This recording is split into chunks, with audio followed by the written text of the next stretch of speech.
completely wrong facts that people still believe. The Great Lie of China. If you actually ended up becoming one of the fortunate few people who achieved their childhood goal of becoming an astronaut, you would at some point have the opportunity to go to space. And during that time in space, if you happened to look down at the Earth, you would at some point find the Great Wall of China, right? We all know that the Great Wall of China is visible to the naked eye in space because of its sheer massive size. But what if I told you that wasn't the case at all? And the origins of this folktale actually date back to comic books. Let me explain. There is no doubt that the Great Wall of China is one of the coolest man-made structures on this entire planet. The history, the architecture, the grandeur, it's all insane. And because of that, the Great Wall was a perfect candidate for the perfect lie. And this lie actually dates back as far as 1932. During this time, Ripley's Believe It or Not, yeah, the people that made the best book at the book fairs, were doing short stories and comic strips. And potentially one of their most iconic comic strips stated that the Great Wall of China was the mightiest work of man, and that it was the only man-made structure that was visible not from space, but from the moon. The comic goes on to state other facts and information about the Great Wall of China, but that first line about the Great Wall being seen from space was not only an unsubstantiated claim, but was also enough to get people hooked, line and sinker. And from that point on, this wild claim made before anybody even went to space was just taken as fact. And well, the myth still persists to this day. Now, I would say it's more or less common sense that you can't see any one specific man-made structure on Earth from the moon, but I can see where it gets a bit dicey when you swap the moon for space. But with the construction of the International Space Station, it has been confirmed by numerous astronauts that the Great Wall of China is not visible to the naked eye from space. Astronauts have claimed that they have seen the Great Wall of China, but it has required magnification. But on top of requiring magnification, they also need to be extremely focused on where they're looking because the Great Wall of China blends into the landscape so well. The brown and gray bricks on the wall don't necessarily contrast super well from the brown trees and dirt. And for that reason, unless you know exactly where to look and you have a bit of magnification, you're not going to see the Great Wall of China from space. And you'd have a much better bet looking from a commercial airplane, assuming you knew where to look and it was clear. Now, to add a bit of insult to injury, astronauts have also claimed that there are other man-made structures that are way easier to spot from space, with those structures being way less important than the Great Wall of China, specifically airstrips and large stretches of road. And the reason for that is simply because of contrast. The dark black tarmac used to make roads and airstrips is much more visible. And on top of that, these simple structures are typically very straight. And as some of you may know, straight lines do not exist in nature. So for those two reasons, these simple structures stand out a lot more than the Great Wall of China. So yeah, the Great Wall of China is cool, but it's not visible from space cool. Which, please. I would say it's safe to assume that most people watching this video are familiar with the hysteria-induced Salem witch trials of 1692. And while the witch trials happened and were crazy, there are a ton of myths and misconceptions surrounding the Salem witch trials. So for that reason, I'm gonna kind of speedrun a bunch of Salem witch trial myths. You know, because we are getting into the spooky season. Okay, for starters, it wasn't just women that were being accused of witchcraft. During this time, everybody was hysterical, and nobody was safe from a demonic or witchcraft allegation. And while it is a fact that mostly women were accused and prosecuted, a quarter of the people that were killed during the Salem witch trials were actually men. This may or may not be surprising, but what probably is surprising is the fact that it wasn't only humans that were killed during the Salem witch trials.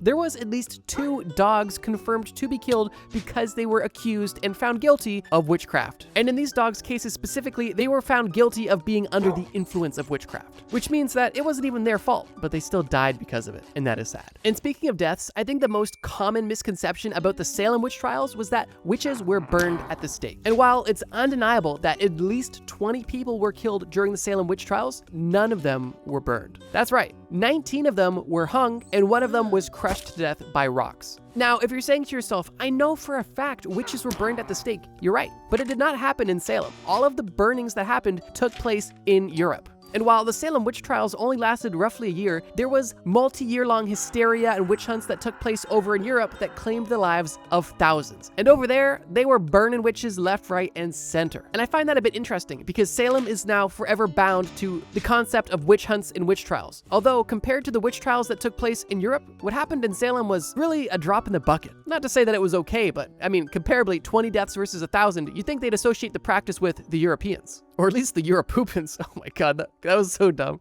Razor sharp lies. When I was a young, naive little bro, I was once told that if you shaved your face, the facial hair would grow back thicker, fuller, and darker. And hearing this as like a 13, 14-year-old bro, all I wanted to do was shave because I really wanted to have some cool facial hair and seem older than I was, like every other kid does. I remember shaving and bleeding a lot, but never making any facial hair progress. And I actually ended up giving up on the practice before I ever learned the truth. And if you had a similar situation, well, welcome to the club, because a lot of people have not only heard this myth, but actively fall for it every single day. The origins of this myth, interestingly, are unknown, although clinical studies disproving this myth date back all the way into the 1920s, which just goes to show how prolific this myth is, because we have literally had clinical studies for almost 100 years proving that shaving does not affect your hair thickness, but people still believe it. And while it actually has no physical effect, appearances are something we can discuss. And here's what I mean by that. When you shave, the razor cuts the hair on the surface of the skin, but it has no effect on the follicle deep below the skin. The hair that was on your face went from a long pointed tip to a short nub. And this little nub of hair can feel coarser as it begins to grow out. And if you couple this short-lived bluntness of the freshly shaved hair with the fact that the new hair that is growing hasn't yet been exposed to any chemicals or sunlight to lighten it, then you may feel like this new freshly shaved hair is coming back thicker and darker. But in reality, it's more or less of an optical illusion that typically only lasts a few days. The ladies are gonna know what I'm talking about. You know, if you shave your legs and then a few days later your legs feel prickly, that's because of the blunted, coarse hair. You're not getting hairier or growing new hair, it's just the hair that was there needs some time to grow that fine tip again. And if there really was any truth to this myth, don't you think shaving your head would become the #1 remedy for baldness? I mean, to be fair, it kind of is the #1 remedy or solution, but not because it grows your hair back. It just prevents you from looking like Murr from Impractical Jokers. But yeah, while there are genuine methods of regrowing hair and making your hair thicker, shaving is not one of them. And I'm glad it's not, because that would literally make the entire act counterproductive. The baby bird belief. Have you ever been out on a walk? When you see a vulnerable, injured baby bird on the sidewalk all by himself, this is a deeply heartbreaking sight, and all you want to do is help out this little baby bird. But right as you kneel down to pick up this bird and put them anywhere else, your friend tells you, hey, you can't touch this baby bird. If you touch this baby bird, its mom will pick up on your scent and abandon this bird completely. If you touch it, it's gonna die. The best thing you can do is leave it. So then you and your friend continue to walk on the sidewalk, only for that bird to get run over by a guy on a one wheel. Tragic.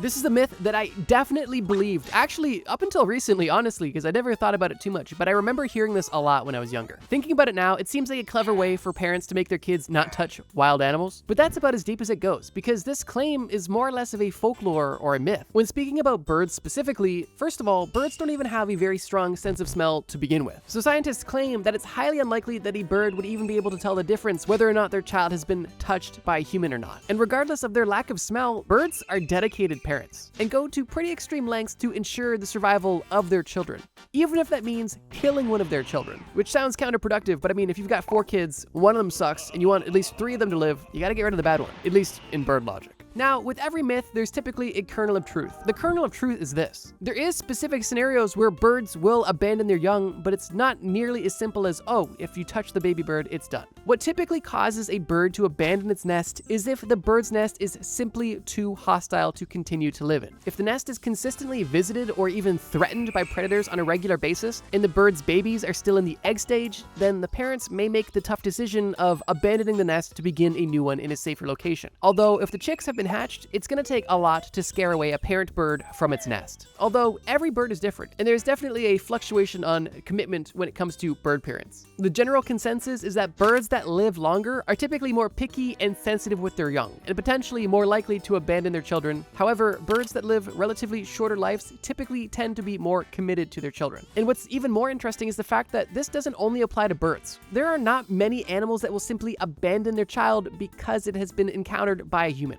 with one of the notable exceptions being rabbits. Rabbits in general live very high stress lives and can even die from stress if you try to pick one up. But besides rabbits, most animals are not going to ditch their kids simply because you touch them. Now, with all of this being said, I feel like it's important to note that you shouldn't be touching baby animals in most cases. You don't know what diseases they have, and they don't know what diseases you have. In most cases, baby animals are not far from their mothers, and even if you don't see them, the parents are typically watching or not too far away. And if you find yourself in a situation where there is a vulnerable baby animal that is in desperate need of your help, don't neglect it out of fear of it being abandoned. However, if there's a baby animal that you see that's safe, although alone, it's best to leave it alone and assume that the parent is nearby, which is often the case. Although, use your discretion and feel free to call your local animal shelter to get more professional advice. The mouthful myth. Have you ever been watching TV and either seen somebody have a seizure or maybe get knocked out in a fight, only for people to run to the rescue and put them on their side and maybe even put something in their mouth to ensure that they do not swallow their tongue? I know I have, and I can't pinpoint exactly where, honestly, but I know for a fact that I've heard that it's not only possible, but a genuine risk that if you become unconscious, whether through sleeping, seizure, or trauma, that there's a chance that you could swallow your tongue and suffocate. If you've heard or potentially even believed this myth, it honestly kind of makes sense. I mean, your tongue is long, and if you're not actively controlling it, it could potentially go the wrong way. But the truth of the matter is that it is physically impossible to swallow your tongue, meaning that this is not a genuine risk. Unless your tongue becomes detached from your body somehow, it is physically impossible to swallow your own tongue, which is a good thing. Now, what's unfortunate is the actual truth of the matter and things that people try to do to prevent tongue swallowing. One of the worst things that somebody can do to prevent somebody from swallowing their tongue is by putting something in the person's mouth. If someone specifically having a seizure has an object inserted into their mouth, it can essentially just become a weapon and causing potentially broken teeth and now a new foreign object being in the mouth of somebody who's unconscious and seizing, which is a genuine danger because this object could be swallowed, which is definitely not good. What actually happens if you become incapacitated? Well, unless you're seizing, all of your muscles are going to relax. This includes your tongue. And when your tongue is in a relaxed state, it is possible for your tongue to partially or even completely obscure your breathing. Obviously, this isn't swallowing your tongue, but it is still dangerous. This phenomenon is extremely common, and it is known in most cases as snoring. Sleep apnea specifically is a result of a partial blockage in your airway during your sleep. But in the case of somebody who's currently seizing, their muscles aren't relaxed whatsoever. One of the bigger risks isn't their tongue falling to the back of their throat, it's actually the individual biting their tongue, and in some cases off. If you thought biting your tongue accidentally when you ate felt bad, imagine unconsciously putting all of the force of your jaw onto your tongue for minutes on end. That is a scary thought. But in either of these situations, whether your body is relaxed or tense, it is impossible to swallow your own tongue, although it doesn't mean that you shouldn't consider it when helping somebody who is unconscious. The best way to really help anybody who's unconscious is to put them into the recovery position, which can prevent tongue issues and allow somebody to vomit without choking on it as well. Here's a quick graphic on how to do the recovery position in case you wanted to know. Honestly, doesn't hurt to know because it literally could save somebody's life. But this video isn't about saving lives, it's about disproving myths.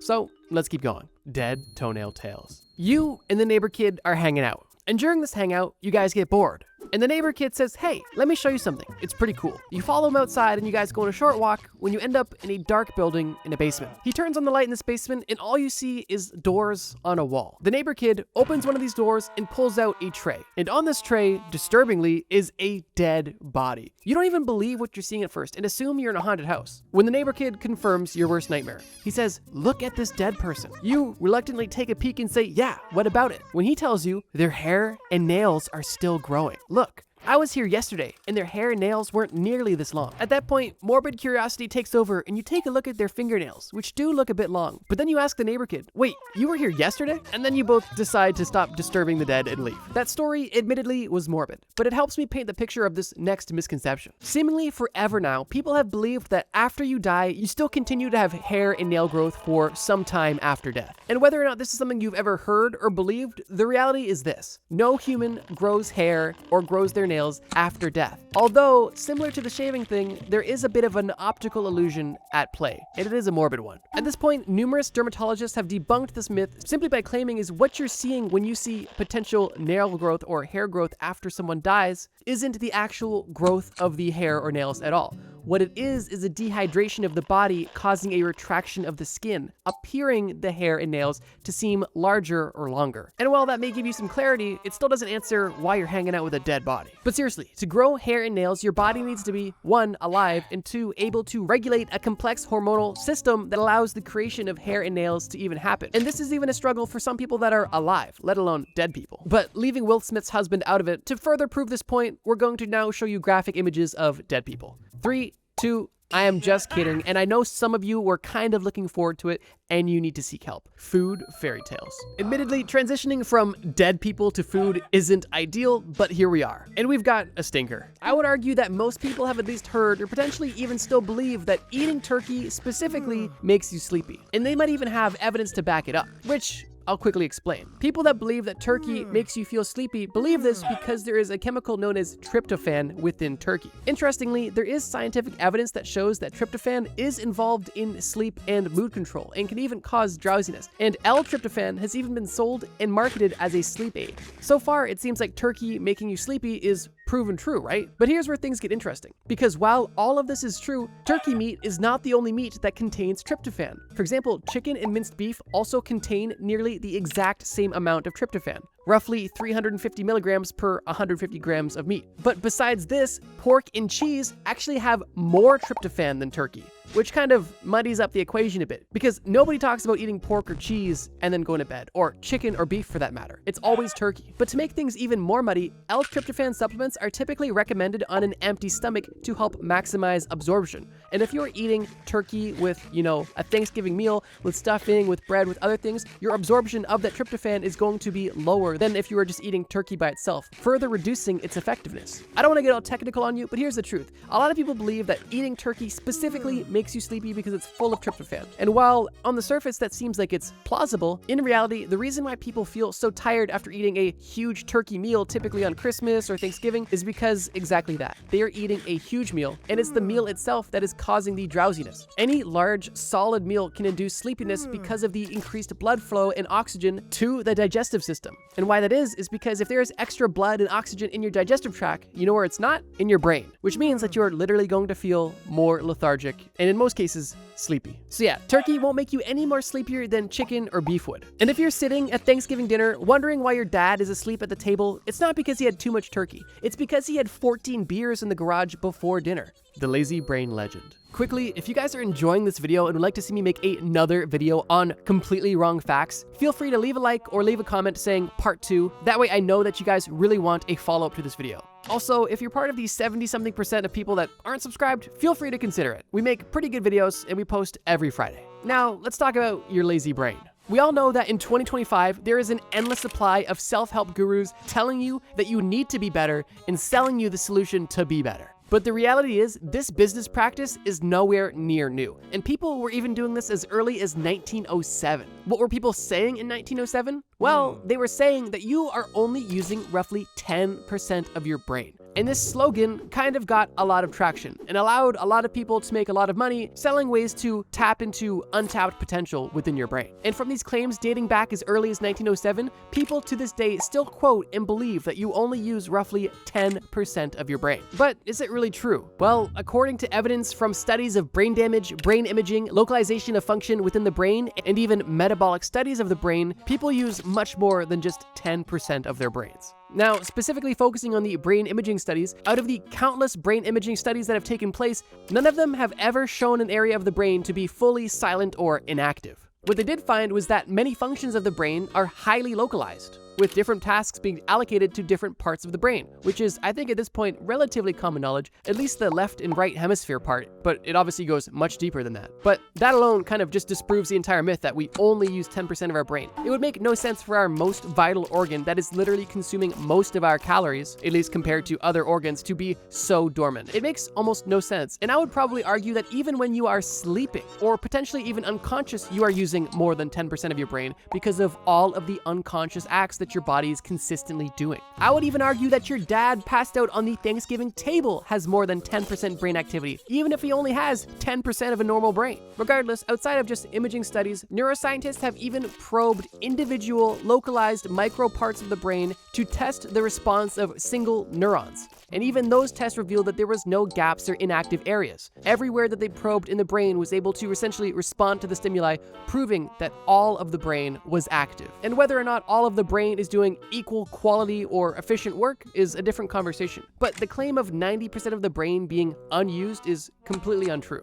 at least from a biological standpoint. There may be a separate argument specifically about this conscious versus subconscious mind, but even still, your subconscious mind is active, it's not dormant, it's just not fully within your control. So yeah, good news, you use more than 10% of your brain. The bad news is even 100% of zero IQ is still zero IQ. Common things science still can't explain. Fingerprints. That's right, the first entry on this list is something that we all have access to at our fingertips. And that's because it literally is our fingertips, or more specifically, our fingerprints. I think we all know that everybody has fingerprints, and beyond that, we all have unique fingerprints. And we also know that the fingerprints your cousin leaves on the glass in every device is really annoying. But beyond the existence and uniqueness of fingerprints, what is there not to know? And the answer is, well, the purpose of fingerprints to begin with. Interestingly, we actually know a lot more about the origin of fingerprints rather than the purpose of fingerprints. Obviously, in modern times, the fingerprint is an extremely useful tool, most commonly used in forensics investigations and also while opening your iPhone 6. And while those are definitely interesting use cases for our fingertips, the human body didn't spend hundreds of thousands of years just to develop fingerprints for biometric data purposes. And like the title of this video suggests, the true purpose of fingerprints is still relatively unknown, although there is two primary theories. But before we get into those, I want to actually explain quickly how we even get fingerprints in the first place. When you were a little fetus in your mother's womb, your fingerprints surprisingly were one of the earliest defining features developed on your entire body, obviously after your arms and hands. And these unique designs are carved into your fingertips through the pressure of amniotic fluid in your mother's womb. The pressure of this fluid, coupled with the growth rate of your fingers and other unique factors, are what cause the consistently unique design of your fingerprint, which is really interesting. Your fingerprint isn't genetic whatsoever, and identical twins do not share the same fingerprint. And that same fingerprint you develop early on in your mother's womb, you will keep until the day you die, which is also super interesting. But not quite as interesting as the two running theories on why we even have fingerprints in the first place. The first theory is that we have fingerprints to improve grip. This theory states that the grooves on your finger act like tread on a tire and are intended to allow you to grip, hold, and throw things easier. And this theory makes sense and is definitely valid, and there is even evidence to support this claim. And the other primary theory for why we have fingerprints is actually for tactile reasons. This theory states that we have fingerprints to help us sense vibrations and to feel textures more fully and effectively, enhancing our sense of touch. And once again, there is evidence to support this claim as well. And while both of these theories are valid and seem extremely logical, and both share evidence that can back up their claims, there's not yet any concrete evidence proving a specific purpose for your fingerprint.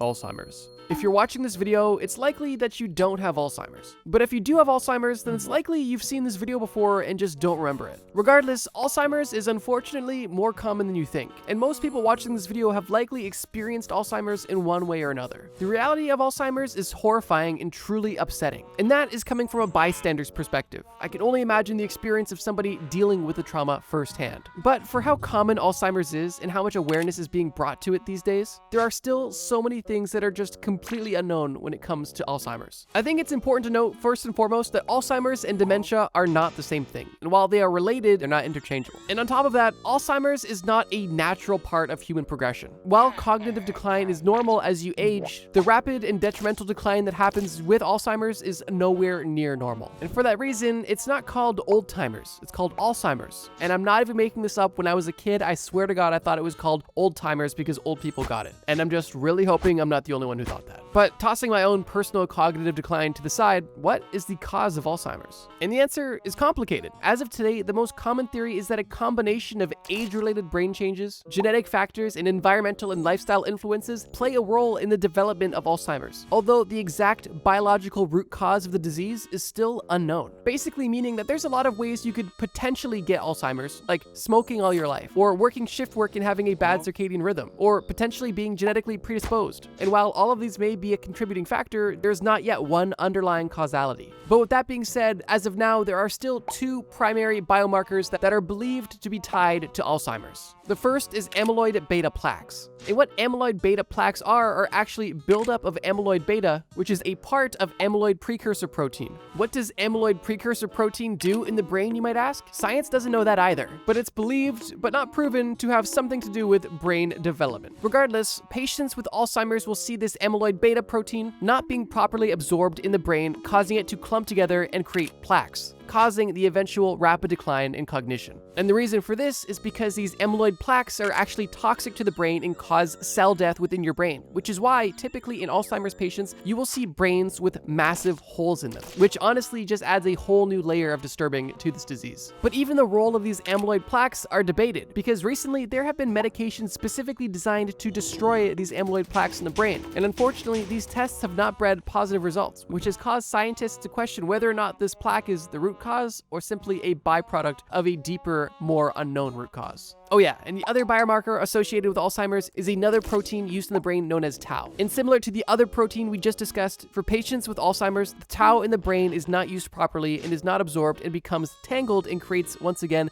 toxic clumps in the brain, causing cell death and cognitive decline. So yeah, although it may seem like we know quite a bit about Alzheimer's, there's so much more we have to learn before we are able to make any sort of meaningful development in prevention and hopefully cure. Animal migration. Migration, by far, is one of the most underrated animal superpowers. Like, seriously, just imagine being able to be anywhere and being able to then navigate to a specific location, usually across an entire continent, just because. Migration is a necessary survival mechanism for countless species of animals. And it's actually really well understood why certain species migrate. The reason depends on the species, but the most common reasons for migration are either to feed, breed, or to escape harsh climates, like cold winters or hot summers. And that is simple and something we truly understand. But it's not the why of migration that's unexplained, it's the how. Like, just think about it. How do these animals know consistently year over year not only when to go, but exactly where to go? You could give a lot of people today a car and a physical roadmap and they would still get lost trying to go to a specific location. But if you just tell a butterfly that they've got to fly 2,000 miles to get laid, they're already gone before you could even tell them what direction to go. And it's so amazing, in fact, that we still, to this day, don't understand how animals know where to migrate, or more specifically, how to get to their point of migration. Birds, whales, sea turtles, and even insects are all examples of animals that migrate. And for most of them, the places they go to migrate are rather specific, although where they may be living in their off-season is kind of random. However, every year, they consistently know, no matter where they are, where to go. And that phenomenon is truly amazing. And while in 2025, humans have GPS, Google Maps, and now self-driving cars, we still get lost a lot. And this thought process has led researchers to believe that animals have something that we don't. And recent studies have shown that this could potentially be true. And one example that research has recently shown was that some species of birds, specifically pigeons, were able to sense the Earth's magnetic field. And first of all, I'm just curious how they even found this out in the first place. Like, I can only imagine two scientists just sitting a pigeon down in the lab, looking at him and just asking, "Do you feel anything?" With the pigeon only to respond, "North." And this is a skill known as magnetoreception. And I'll be honest, I wish I had magnetoreception, because that sounds cool as hell. Regardless, with the discovery of pigeons being able to sense the Earth's literal magnetic field, this one answer has led to many more questions.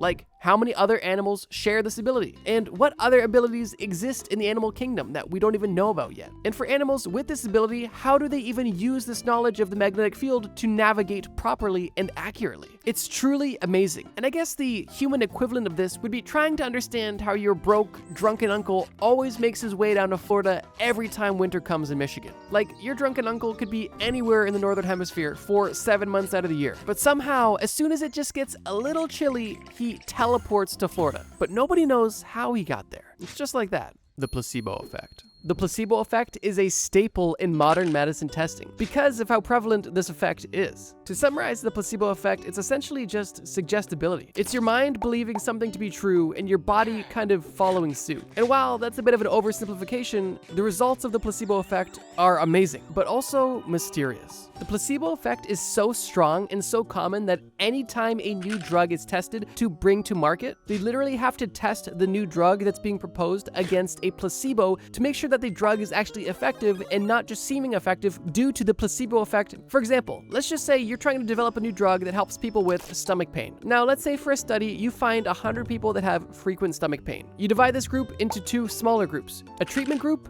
and a placebo group. All 50 people in the treatment group receive the actual medication you're testing, and all 50 people in the placebo group receive, well, a sugar pill, a placebo, a drug that does nothing. It's not even a drug. Now, here's the kicker. Everybody in this test is under the assumption that they are actually taking the active medicine. And after consistently taking the medicine for, let's say, a week, you have to review the results. And this is where the placebo effect actually comes into play. Because let's say after a week of taking the placebo, 25 out of the 50 people in the placebo group say that they noticed less stomach pain. That is kind of the benchmark that the treatment group has to surpass. Meaning that if the treatment group also reports a 25% decrease in stomach pain, it's actually not proven effective. In that case, it's about as effective as a placebo. For this medication for stomach pain to be proven effective, there has to be more people in the treatment group that feel better than people in the placebo group. And this oversimplified, poorly explained explanation is what's known as a double-blind placebo study. And it's kind of the gold standard for eliminating bias when it comes to testing brand new medications. Now, here's the thing. With all of this being said, how does the placebo effect even work? And the answer is, we actually don't know that much about it. Researchers that have been studying the placebo effect from a psychological and neurological angle both kind of believe that this effect is linked to a brain's release of endorphins and other chemicals in the anticipation of a positive effect, essentially meaning that because your body is expecting to feel better, it already kind of feels better in advance.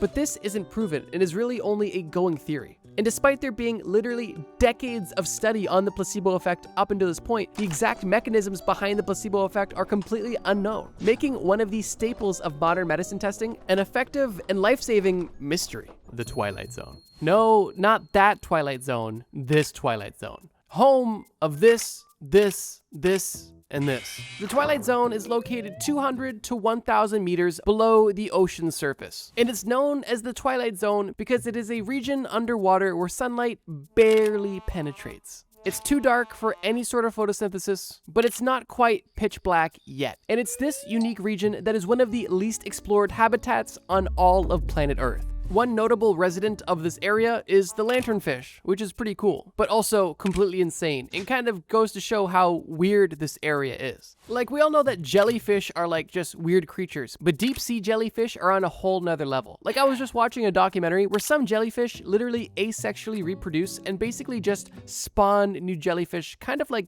plants. And jellyfish as a whole are just kind of crazy entities. Like, they're alive, but they're not. It's just so wild. But that's not the mystery here. It has nothing to do with jellyfish per se. The Twilight Zone, like I mentioned, is one of the least explored areas, and for good reason too. The pressure that deep underwater is immense, and coupling that pressure with the sheer darkness and travel time and specialized equipment required to even navigate through this area makes any sort of Twilight Zone exploration extremely expensive and difficult. And because there's not really a major financial incentive to explore the Twilight Zone, research is definitely a bit slow. But not only is the Twilight Zone extremely harsh to get to and be in, but it's also extremely vast, making exploring and documenting it nearly impossible fully. And because the Twilight Zone is so massive, it's actually speculated that there may be more fish in the Twilight Zone alone than all other fish on the entire Earth combined. And while this is kind of a fruitless thought experiment, at this point, it's also extremely possible. But not only is it possible, it's a scary thought, because the fish that live in the Twilight Zone are completely weird looking, and probably the closest thing we have to aliens at this time. Like, these fish are literally creating their own light, which is kind of dope. I don't know, I think bioluminescence is just cool to begin with, but I also like to think that fish just got so fed up of being in the dark that they literally created their own organic light. But it's not just seeing cool fish that light up that makes the Twilight Zone interesting. It's also the impact that the Twilight Zone has on the Earth's climate, because the Twilight Zone is a massive ecosystem. An ocean and marine ecosystems specifically play a major role when it comes to carbon storage, which obviously has a direct impact on the Earth's climate, which definitely gives merit to wanting to explore the Twilight Zone more. But yeah, that's kind of all there is to say about it. The Twilight Zone is one of the most common ecosystems in all of the world, technically speaking, although it's one of the ecosystems we know the least about. And maybe that's for the better. Ball lightning. Admittedly, ball lightning isn't all that common, but lightning is relatively common. And I think most of us have heard about ball lightning, and honestly, I just thought it was cool and wanted to discuss this interesting phenomenon. Ball lightning sightings have gone back all the way to the 1600s and continue to be reported today. It's interesting because even today in 2025, we don't know a ton about ball lightning. So I can only imagine what they thought about ball lightning in the 1600s. Ironically, we do know what they thought about ball lightning in the 1800s, as there was a few recorded accounts of experiences with ball lightning, and they basically just described ball lightning as smelling like sulfur and being the work of the devil, which I think is fitting for the time period. In case you're unfamiliar, ball lightning is typically described by witnesses as a glowing, floating sphere of light, and like regular lightning, typically only appears during thunderstorms. Some people have stated that these balls are only as small as a marble, while others have said that they've been multiple feet long and wide. And the colors that the ball lightning has been reported in is almost as vast as the size, with some people claiming that it was white, yellow, orange, or even blue. But in case ball lightning wasn't unpredictable enough, the way it behaves is also completely unpredictable. Ball lightning can last anywhere from a split second to multiple minutes long. And during the duration of its stay, it typically moves slowly through the air and can even pass through windows or walls, typically causing no damage whatsoever. And in some cases, ball lightning simply vanishes silently. And in other cases, it literally explodes with a loud bang. And already, ball lightning seems like one of the most amazing and also terrifying things you could witness in person. And I can only imagine what witnessing it would be like if you didn't know what ball lightning was. There's actually a video of a Belarusian train station that shows a ball of lightning crossing over all of the train tracks, and it's just amazing to see. And in the comments of this video, there's a ton of people talking about their experience with ball lightning and how the first time they saw it, they thought it was an angel or a ghost or something else that was typically supernatural, which I don't blame them for. If I just saw this thing in front of me in person, I would literally believe I was losing my mind or something really bad was happening. Like, I would not be in awe, I would be in terror. But that's just me. If I don't know about something, I typically lean towards being scared about it. But no matter how cool or interesting or terrifying ball lightning may seem, it's more mysterious than anything else. Obviously, scientists don't have a concrete answer on what ball lightning is or what even causes it, but there are a few interesting theories I'd like to share with you. A couple popular theories that try to explain why ball lightning happens include plasma,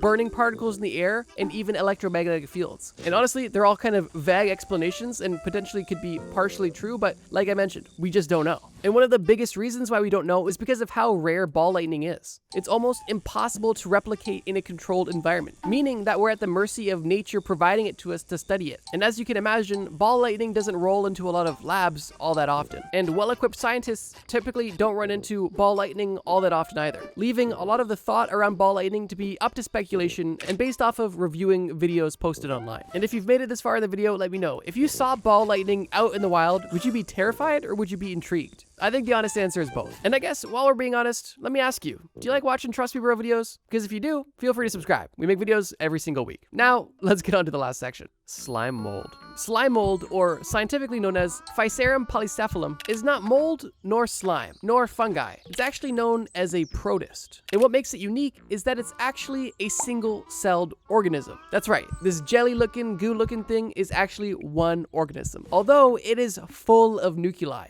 That's right, it might be a single cell, but this one cell has so many nuclei within it. And all of these nuclei actually will come in handy later. Now you might be asking, what's the significance of this yellowy, greeny goo? And is it even common? I've never seen that. And let me answer both of those questions. First of all, is it common? Yeah. If you've gone on a walk in a forest after a rainy day, you have definitely walked past some sort of slime mold. And to answer your first hypothetical question, why does it matter? Well, slime molds are extremely intelligent. So intelligent, in fact, that we don't know how they're so smart or why they're so smart. And that is both interesting and terrifying. How smart is slime mold, you may ask? Well, slime molds have been shown time in and time out to solve mazes consistently. And how they do this is by basically filling up the entire maze with their gooey body. And once they find the exit of the maze, or in the case of the research test, finding the food, they will then retract everything else that isn't directly connecting the start of the slime mold to the food, allowing them to essentially reverse engineer the maze. And these mazes aren't simple either. Some studies have actually been able to have slime molds recreate major transportation networks, like the Tokyo subway system, for example. But not only can slime mold navigate to find food, they've also shown to have some sort of memory by anticipating reoccurring events. And how this is shown is by having them readjust their behavior based off of previous events that have happened in previous studies, proving that these single-celled organisms have some sort of memory even though they have not one neuron. That's right, slime molds have no brain, no nervous system, no complex organs, but they still seemingly can solve problems, make decisions, and even remember past events. And I'll be the first to say it, I'm impressed with this little ball of goo. And this little ball of goo might even be smarter than you. But if you think the ball of goo is not smaller than you, then for who the ball of goo is not smaller than you too? Okay, it is currently 1:53 a.m. and I thought that was funny. I didn't even think that was funny, I just said it.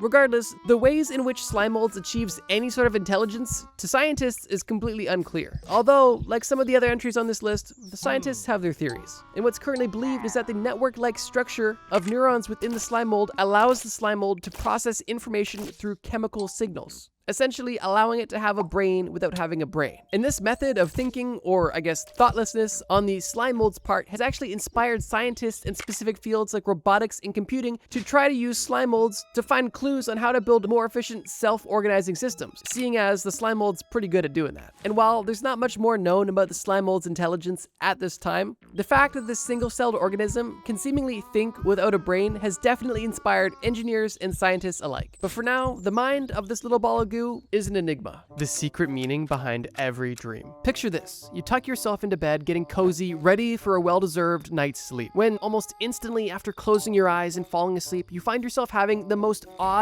dream of all time. This dream is so vivid, in fact, that you wake up, remembering almost everything about this dream that you were just having. At first, this dream seems random and devoid of any meaning, but you decided to take a peek to see if it could possibly mean anything. And after taking a quick look on Google, you realize that you are not the first person to have this dream, and that there are many interpretations on what it could possibly mean. Chances are, if you're watching this video, you've had a similar experience, which is why I wanted to describe all of the most common dream themes in one video. Dreams are so cool, but I think it's important to understand why we even dream in the first place. And to put it as briefly as possible, when we go to bed and rest our conscious minds, our subconscious minds are going to work to process all of the information from that day, trying to make sense of the world and everything that we experienced. Just imagine if every time you went outside and did something, you wrote down everything you saw and everything you did on a sticky note. By the end of the day, you would have a lot of sticky notes. And those sticky notes would probably need to be organized. That is what your subconscious mind is doing when you are sleeping. But what's interesting about that is that your subconscious mind does not speak the same language as you. Your conscious mind understands language and logic, although your subconscious mind understands the world through a different means: feelings, images, and metaphors. And that alone is a big reason why your dreams seem so random. I think social worker and sleep expert Suzanne Bergman described dreams best when she said, quote, "Dreams are a universal language, creating often elaborate images out of emotional concepts." But with that being said, although there is no solid scientific connection between certain dreams and specific emotional states, there is definitely implied meanings behind a handful of very common dreams. And in this video, I'm gonna describe every single one of them. Let's begin.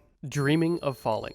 I would bet money that almost everybody watching this video has had a similar experience to this. You go to bed, you lay down, you close your eyes, and you begin to feel yourself falling asleep. But just before you could fall fully asleep, your body jolts and you are woken up instantly. Now, I mentioned this one first because it is the most common dream of all time. And it's interesting because this jolt that actually wakes you up out of your dream isn't necessarily always associated with falling, although in most cases it is. And whether this spasm was accompanied by a dream or not, it still is the same thing. It is called a hyptic jerk, and it is actually an arousal of our primal instinct that allows us to quickly get up out of sleep and defend ourselves in a dangerous situation. Another place you actually see this response a lot is when people prank people that are sleeping. You'll notice that these sleeping people that are being pranked will quickly get up and assume some sort of offensive position, and it will typically take time for their mind to catch up to what their body's already doing. That is a major difference between the subconscious and conscious mind. But going back to the falling part of this dream,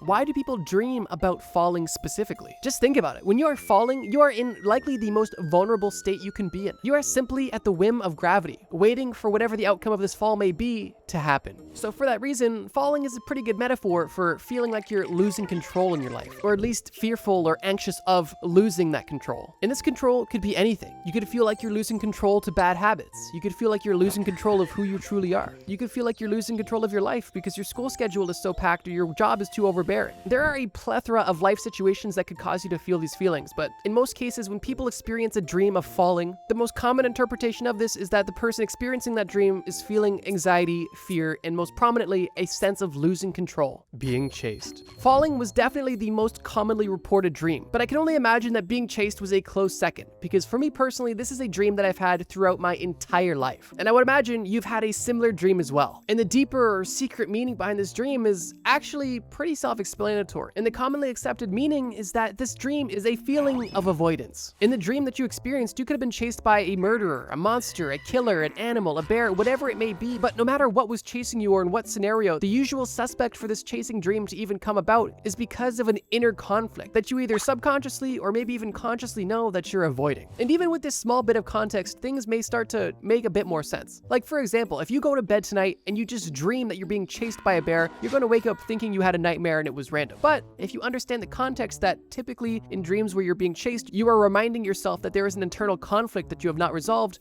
then you can kind of put back the pieces and realize that, oh yeah, I wasn't really dreaming about a bear. My mind was just symbolizing the fact that I am totally avoiding dealing with X, Y, or Z in my life. And once again, there's a million things that you could be avoiding that you know you have to face. But because your subconscious mind is extremely creative and doesn't speak English, you end up getting a murderer or a bear chasing you in your sleep.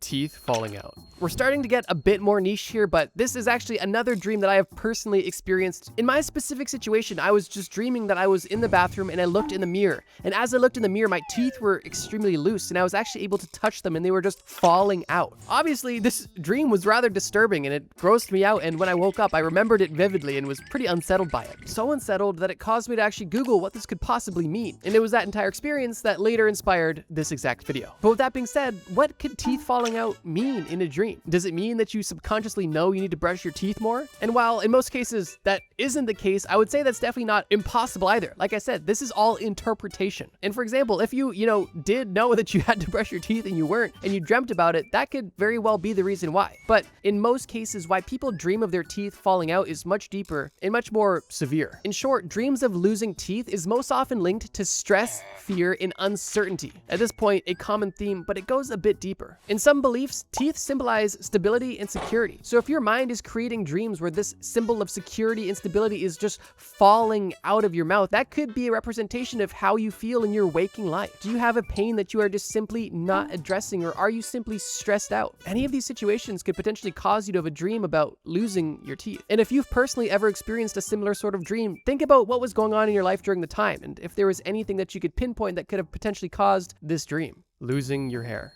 Similar to the situations we discussed previously with losing your teeth, a dream about losing your hair can typically be caused by similar experiences, although there's a bit of a twist. Because where teeth in some places represent stability and security, hair represents beauty and youth. And in that context, a dream about losing your hair is typically associated with a feeling of stress or vulnerability around someone's self-esteem, whether it be the fear of aging or an insecurity of your personal looks, potentially triggered by some sort of bullying. And while this niche interpretation seems logical, there's also more general associations around having a hair loss dream, specifically feeling like you're losing control of some aspect of your life or feeling, once again, vulnerable. Already, we're starting to see a common theme among different dreams, but I think it's important to reiterate these things and also highlight the differences and nuances. Drowning. Drowning may be one of the most unsettling of the common dreams we're going to be discussing in this video, because I think the situation for many, myself included, is a true worst possible fear, which just makes the lifelike situation in your dream feel even more unsettling. Regardless, if you have experienced this dream, what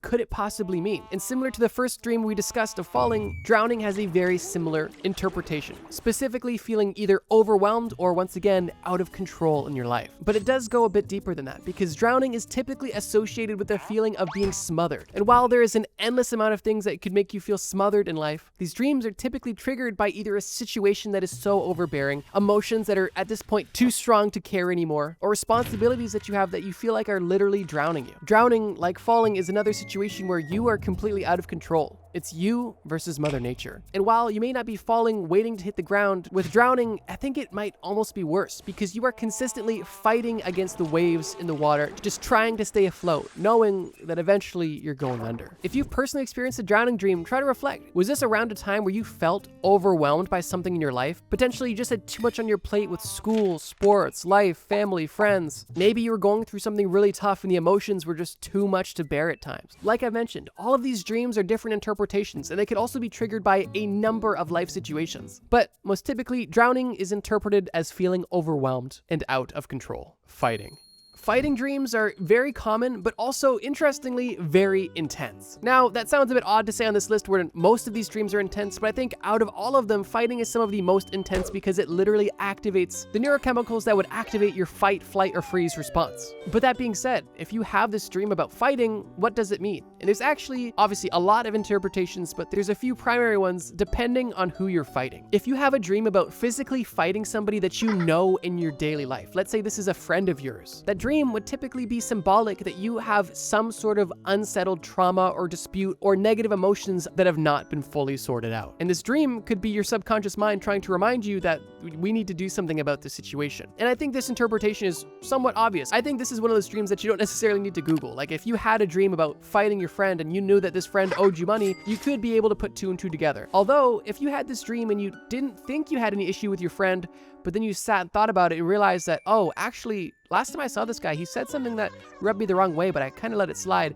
Maybe this might be a good opportunity to bring that situation up to him and be like, hey, that thing, whatever the case may be. Now, here's where things get interesting. If this person in your dream that you are fighting is not somebody that you know or recognize, or maybe doesn't even have a face at all, they're like a character that you haven't unlocked yet, what this typically symbolizes is that you have some internal conflict that you are trying deeply to resolve. And this could go for a lot of things. Perhaps you're at a crossroads in your life and you don't know which way to go. This dream could be representing your indecision. Or perhaps you're doing something that you know you shouldn't be doing, or or you're not doing what you should be doing. This dream, once again, could interpret your better self trying to bring you out of a slump, but you're fighting a version of yourself that is still falling into bad habits. And when you get into dream lore, you kind of learn about something known as the shadow self, which is essentially a subconscious version of you, but that may be kind of beyond the scope of this video. Regardless, fighting dreams almost always symbolize an internal conflict, whether that be an internal conflict against yourself, a situation you're facing, or even how you feel about another person. And depending on who you're fighting, that could be a major clue into what kind of situation you are subconsciously dealing with. Being naked in public.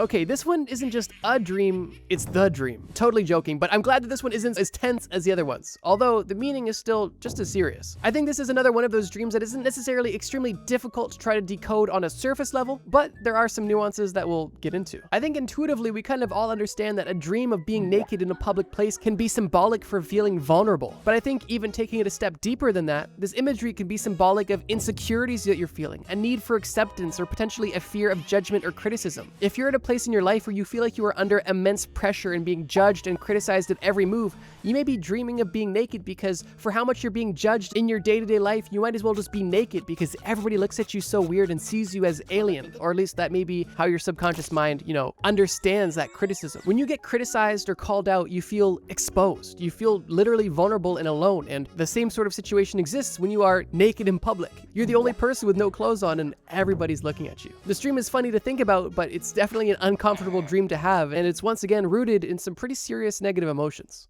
Being pregnant. Now, this is specifically if you're having a dream about being pregnant while not being pregnant. I think if you're pregnant and have a dream about being pregnant, you're just having a dream. I don't think there's necessarily a special meaning there, but interestingly, it's said that this dream isn't necessarily limited to just women, and that men could also have this dream of being pregnant. And if you're a man who has had this dream, drop it in the comments. But this is also the first dream that we've discussed that doesn't have a negative connection to it, actually, which is a nice change of pace. And dreams of being pregnant typically symbolize new beginnings, personal growth, or the anticipation of a significant life change. And if you look at it that way, it kind of makes sense why your subconscious mind would illustrate these things as pregnancy. If you think about pregnancy, it's a similar thing. It's a new beginning. There is literally personal growth, and there is a huge life change coming. And I guess with all of these dreams, or potentially any dream you could have, if you understand the context that a dream is just your subconscious mind that communicates through images and feelings trying to understand the world, then you can almost reverse engineer these things to see what's really going on. And it's that exact reverse engineering process that's given us all of these kind of interpretations, because like I mentioned, they're interpretations. They're not scientifically proven. They're just commonly accepted representations. And so far, I think a lot of them make sense. And for some of them, I've experienced exactly the situation and the exact feelings that they've described. So if you're a woman who's had a dream about being pregnant, or if you're a man who's had a dream about being pregnant, understand that this isn't necessarily a bad thing. And it doesn't just mean that you're going to be pregnant in the near future. I mean, potentially it could mean that depending on what you believe or how you interpret it. But in most cases, it's just a simple representation of personal change, personal growth, and new beginnings either ongoing or in the near future.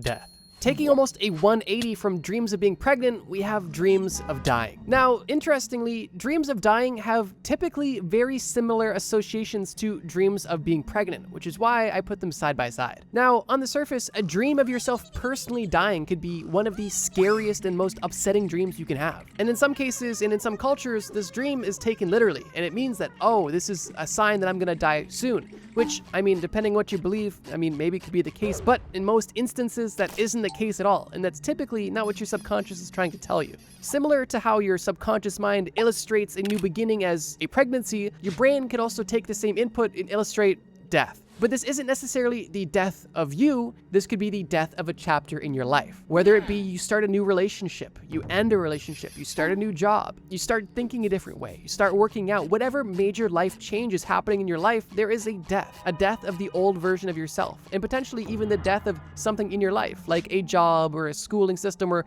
whatever the case may be. So it's interesting to think, if you've ever had a dream of yourself personally dying, is there anything that was going on at the time that was a big pivotal moment for you that ended up being ideally positive? This dream could have been extremely scary and you might have even considered it to be a nightmare, but perhaps your mind wasn't necessarily representing your death, but it was representing the death of something in your life. Now, that kind of goes out the window if your dream was, you getting murdered or hit by a car. Like, I feel like depending on how gruesome your death was, potentially there's more going on there, and it kind of leans into some of the other things we've discussed with, with feeling out of control and feeling stressed out and overwhelmed. I would say if you had a gruesome death, you're probably not like, yeah, this is a new beginning. This is why I dreamt of getting hit by an 18-wheeler. Like, I don't think that's the connection, but yeah. It's typically believed that symbolically, a dream of death can be the metaphor of a chapter of your life closing, allowing a new chapter to begin. Meeting a lost loved one. If you've ever lost a loved one, whether it be a parent, a grandparent, a sibling, whoever it may be, then you've probably had a dream about them at some point after their passing. And you've maybe even wanted to dream about them just to have more communication with them. Now, with this specific, very sensitive issue, there is a lot of interpretations and beliefs surrounding them. And while that obviously goes for all of these entries, I want to make that explicitly clear for this one as well. For people who have had a dream of meeting a loved one once again after their passing, it's typically believed that this dream is symbolic of an individual reflecting on the relationship that they had with this lost individual, or potentially even them grieving this lost individual and desiring a deep connection with them once again. And like I mentioned, it makes sense if you think about it. If you've lost a loved one and, that is just gone now, your subconscious mind is going to have to do a lot of work to try to comprehend what that even means. And that person may be interjected into your dream as a result. And some interpretations include that if you meet a lost loved one in your dream, that is that lost loved one specifically trying to contact you, or I guess successfully contacting you to let you know that they have made it to the other side and that they are with you and whatever they may say to you in the dream, if they say anything at all. So this one is interesting because there's a lot of ways you could take it. It could be a representation of you trying to deal with the loss of this person and trying to understand your new relationship with them after them being gone, or it could even be them communicating with you from the other side. But whatever you may believe, it's interesting to understand these dreams and try to ponder them when they happen. But I do think this entry is likely the most self-explanatory on the list. You're dreaming about a lost loved one because you're thinking about a lost loved one. But regardless, it's a pretty straightforward dream. Although there's still a ton to unpack around it. Snakes. Before we get to the last common dream on this list, I just want to say that there is a ton more of crazy and common dreams I want to discuss. But time is limited for every video. So if you want a part 2 with more common dreams, either leave a like or leave a comment below letting me know that you want that video, and I'll be more than happy to make it. Oh, and if you're enjoying this video and watch us often, feel free to subscribe. It turns out a good majority of you guys aren't even subscribed, but if you enjoyed the video, you might as well. It's free, and I hear it gives you good dreams. But back to snakes. Snakes are one of the most interesting dreams I've researched for this video. Specifically because I could not get one solid read. Like I mentioned, every dream I discussed is open to interpretation, and there are plenty of interpretations, but typically there is an underlying common denominator. When it comes to snakes, literally everything was just straight up contradictory. Like, even if you just Google, what does it mean if you dream about snakes? It will literally say in the same sentence, healing and hidden threats. But with that being said, what are some of the more common understandings of seeing snakes in dreams? And it really depends on the context you see this snake in. Now, if you see this snake in a neutral context and it's just kind of in an outdoor environment and you see it go by and it's not a negative experience, that could actually be a positive symbol, typically meaning transformation and healing, because snakes are known for shedding their skin, starting anew. That could be, once again, another symbol of rebirth, transformation, healing. That's pretty positive. But if you're having a dream where you're being chased by a snake, that kind of goes back to our initial dream of being chased. You feel like you are running away or being followed by something that you are avoiding that is at this point becoming overwhelming and needs to be dealt with. Now, a bit more nuanced, if you see a snake that's in your personal home or in a safe space where a snake should not be, and you are personally scared of this snake in this environment, then this may be a sign that in your life you are dealing with either hidden dangers or hidden threats from people in your life. You might feel like someone might not have your best interest in mind, whether it be a friend, a coworker, a peer, whoever it may be, or this snake might even represent something that you're doing to yourself. Once again, referring to that shadow work or that shadow version of yourself. So it's just interesting because snakes could represent a plethora of things. It really just kind of comes down to the context of which you see it. A snake in nature could represent rebirth. A snake chasing you could represent you avoiding an issue in your life. A snake in your house could represent you feeling unsafe or threatened. And a snake in your boot might mean that you're in Toy Story. Ancient mysteries that were finally solved. The collapse of classic Mayan civilization. The ancient Maya civilization has some of the coolest lore when it comes to ancient history. Most notably because of their architecture, their mathematics, their astronomical system, and likely most famously, their calendar. In case you've been living under a rock, remember when in 2012, everybody thought the world was just gonna, end? That was because of the Mayan calendar, and that actually wasn't an end of the world prediction. It was actually more or less of a formatting error. Regardless, the Mayan civilization was an extremely advanced civilization that existed for thousands of years. And it's recorded that the Mayan Mayan civilization dates back as far as 2000 BC, obviously starting from humble beginnings, consisting of simple villages and early agricultural development. It took roughly 1200 years from 2000 BC to 750 BC for the Maya civilization to start seeing significant societal development, specifically with the development of large architectural projects and even writing. These early years in Mayan history are known as the pre-classic era. And I guess there's three primary time periods when speaking on Mayan history: pre-classic period, the classic period, and the post-classic period. And the collapse of Mayan civilization we're going to be talking about is specifically the collapse of the classic period, which is the one that was most mysterious and only recently understood fully. From roughly 2000 BC to 250 AD, the Mayan civilization was developed greatly, which leads us to the classical period of the Maya civilization. This classic period of Mayan civilization is typically categorized by construction and urbanism. And on top of the already established development in architecture, agriculture, and scripting, there was now also significant development in intellectual and artistic activities, which are some of the most famous and celebrated parts of Mayan culture still to this day.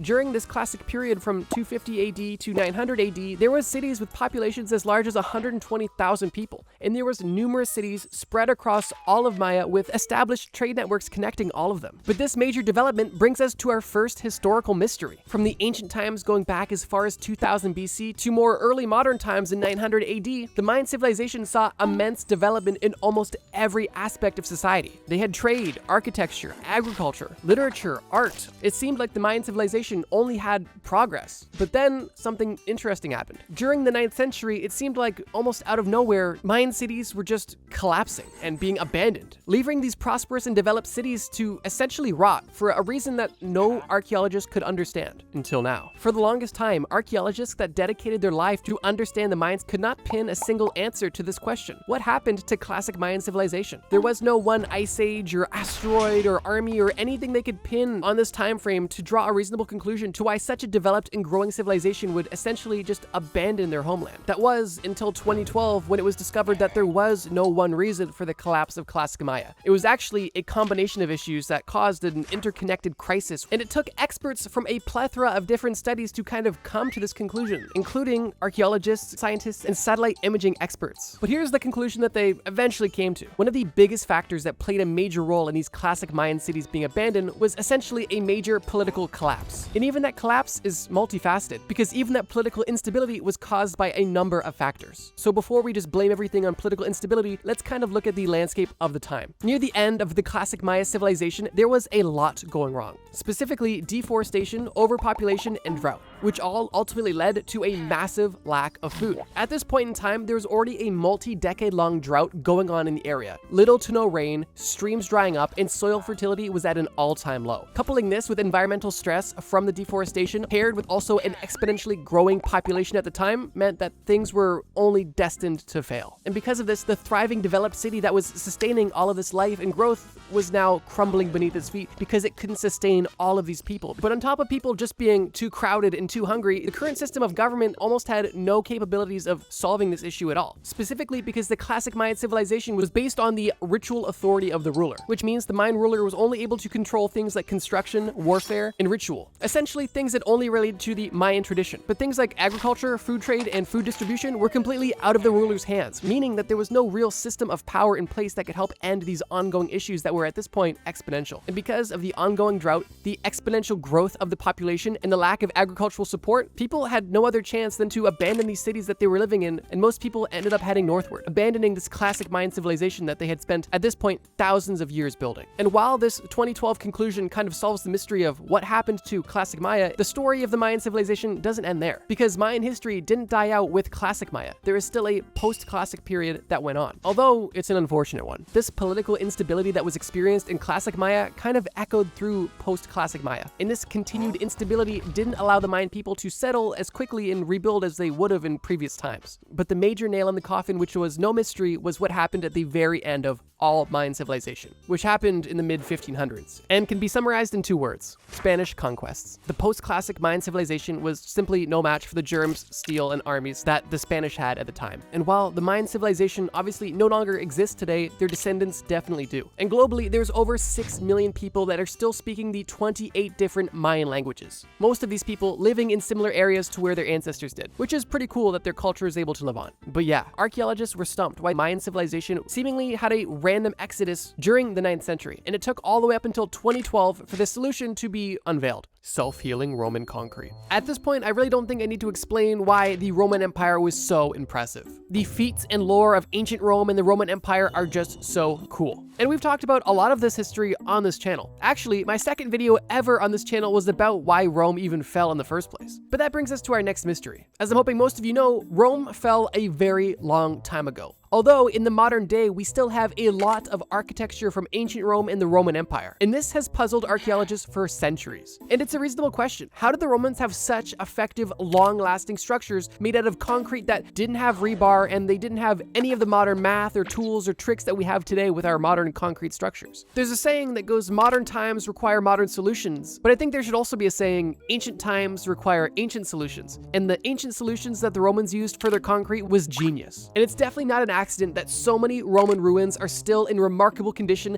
to this very day. In January of 2023, not even 3 years ago, a group of scientists from MIT and Harvard were doing a deep dive into Roman concrete when they finally came to the conclusion of the Romans' concrete success. And it's actually rather interesting. But let's take a step back. Before this discovery in MIT in 2023, all of the building blocks of Roman concrete were known. We knew that the Romans used volcanic rock, volcanic ash, seawater, and a little bit of slacked lime, essentially a limestone water mixture. But here's the caveat. Prior to this discovery in 2023, the going belief was that this slacked lime and limestone was not an actual important component in this concrete construction. It was more or less of a byproduct of poor patchwork and didn't actually belong to make the concrete better. It was just kind of there by mistake or due to low quality materials. But the irony is that this is actually the complete opposite of the truth. This limestone and slacked lime in this Roman concrete was the exact reason for its longevity over thousands of years. You see, the limestone wasn't there for looks or because it was cheap to add into concrete. The Romans knew that limestone would react with water in a way that would be beneficial for the concrete's longevity. Essentially, what the Romans would do was they would create a concrete mixture, ensuring that pieces of limestone and slacked lime were inside of the concrete made from this volcanic ash and seawater. And as this concrete was being processed and cured, there would essentially be small pockets of slacked lime and limestone throughout all of the cement. Just imagine mint chocolate chip ice cream. The concrete is the mint ice cream, and then the chocolate chips are all the little bits of slacked lime and limestone. And I apologize for not giving a trigger warning for mint chip ice cream. I know it's a very controversial ice cream, but I'm just gonna say it.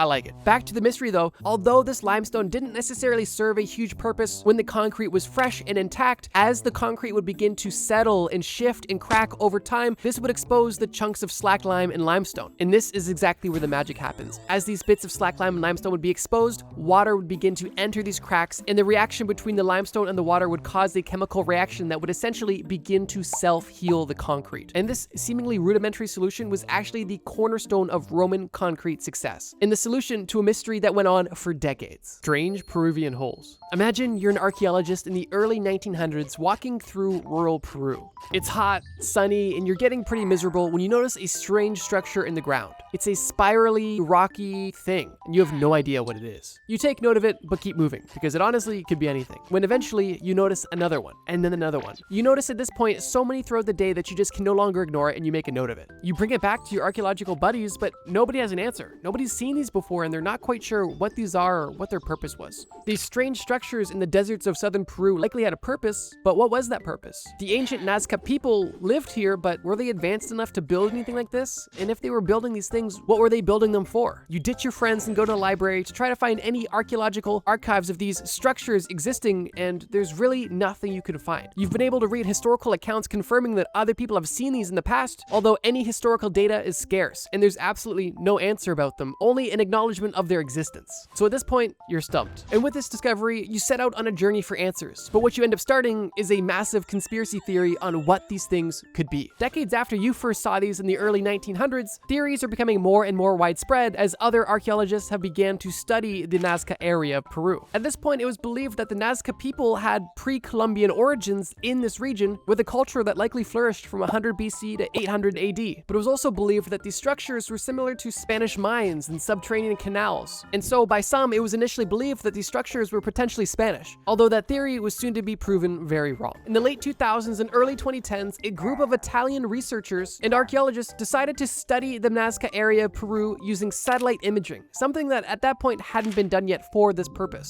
And what they found was amazing. What they discovered was that this system of structures was much more extensive than they initially thought, and they even saw that these structures were present in nearby settlements, which were dated and identified separately from this discovery. Further investigation showed that there was even structures in the Nazca drainage basin, which ultimately gave a lot more context to what these structures could have been. And it was ultimately concluded that these mysterious seeming structures were a subterranean irrigation system, or simply put, an underground well basically, to transfer water between settlements and areas in this vast desert. And with this discovery, it was ruled that no, the Spanish didn't build these. And while the Spanish could have very easily leveraged them while they were in the area, these specific structures were pre-Hispanic. And in 2017, the general consensus was that these structures were built as far back as 500 AD.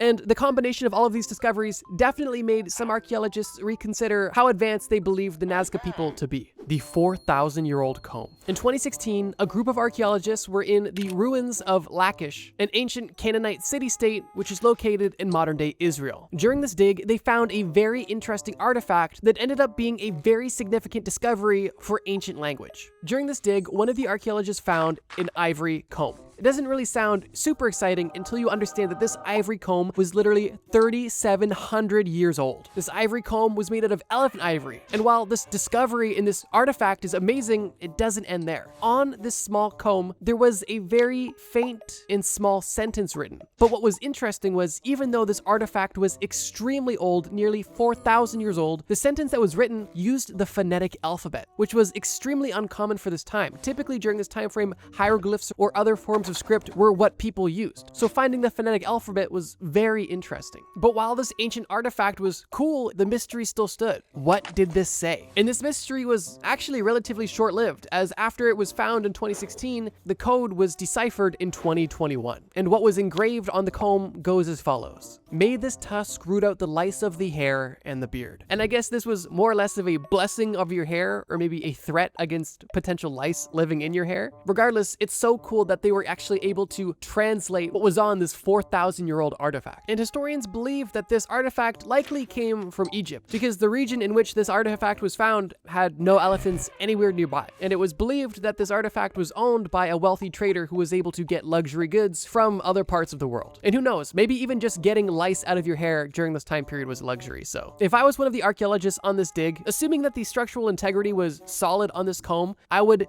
definitely run it through my hair, just to say I did it. And yes, I have hair. The mystery of the Ryukyu Islands. The Ryukyu Islands are a chain of small, isolated islands in the western Pacific Ocean off the coast of Japan and east of China. In the modern day, these islands are part of the Okinawa prefecture in Japan, but that wasn't always the case. In the history of people on these islands actually go as far back as 35,000 years ago. But this is where the mystery comes into play. When human remains were first discovered on these islands and they were dated all the way back to the Paleolithic period, people were astonished to see any human life on this island. And because of that, the initial theory was that these people must have gotten here by accident, and that there was simply no way that people would intentionally sail so far to these remote islands, hundreds of kilometers away from any other major civilization. But that begs the question, if people never got to this island intentionally and only got here by accident, how did they get here by accident? And it was that exact question that a group of US-based researchers planned to answer. This study went on for a long time too. From 1989 all the way up until 2017, these organizations dropped 138 buoys from the eastern coast of Taiwan, as well as the northern tip of the Philippines.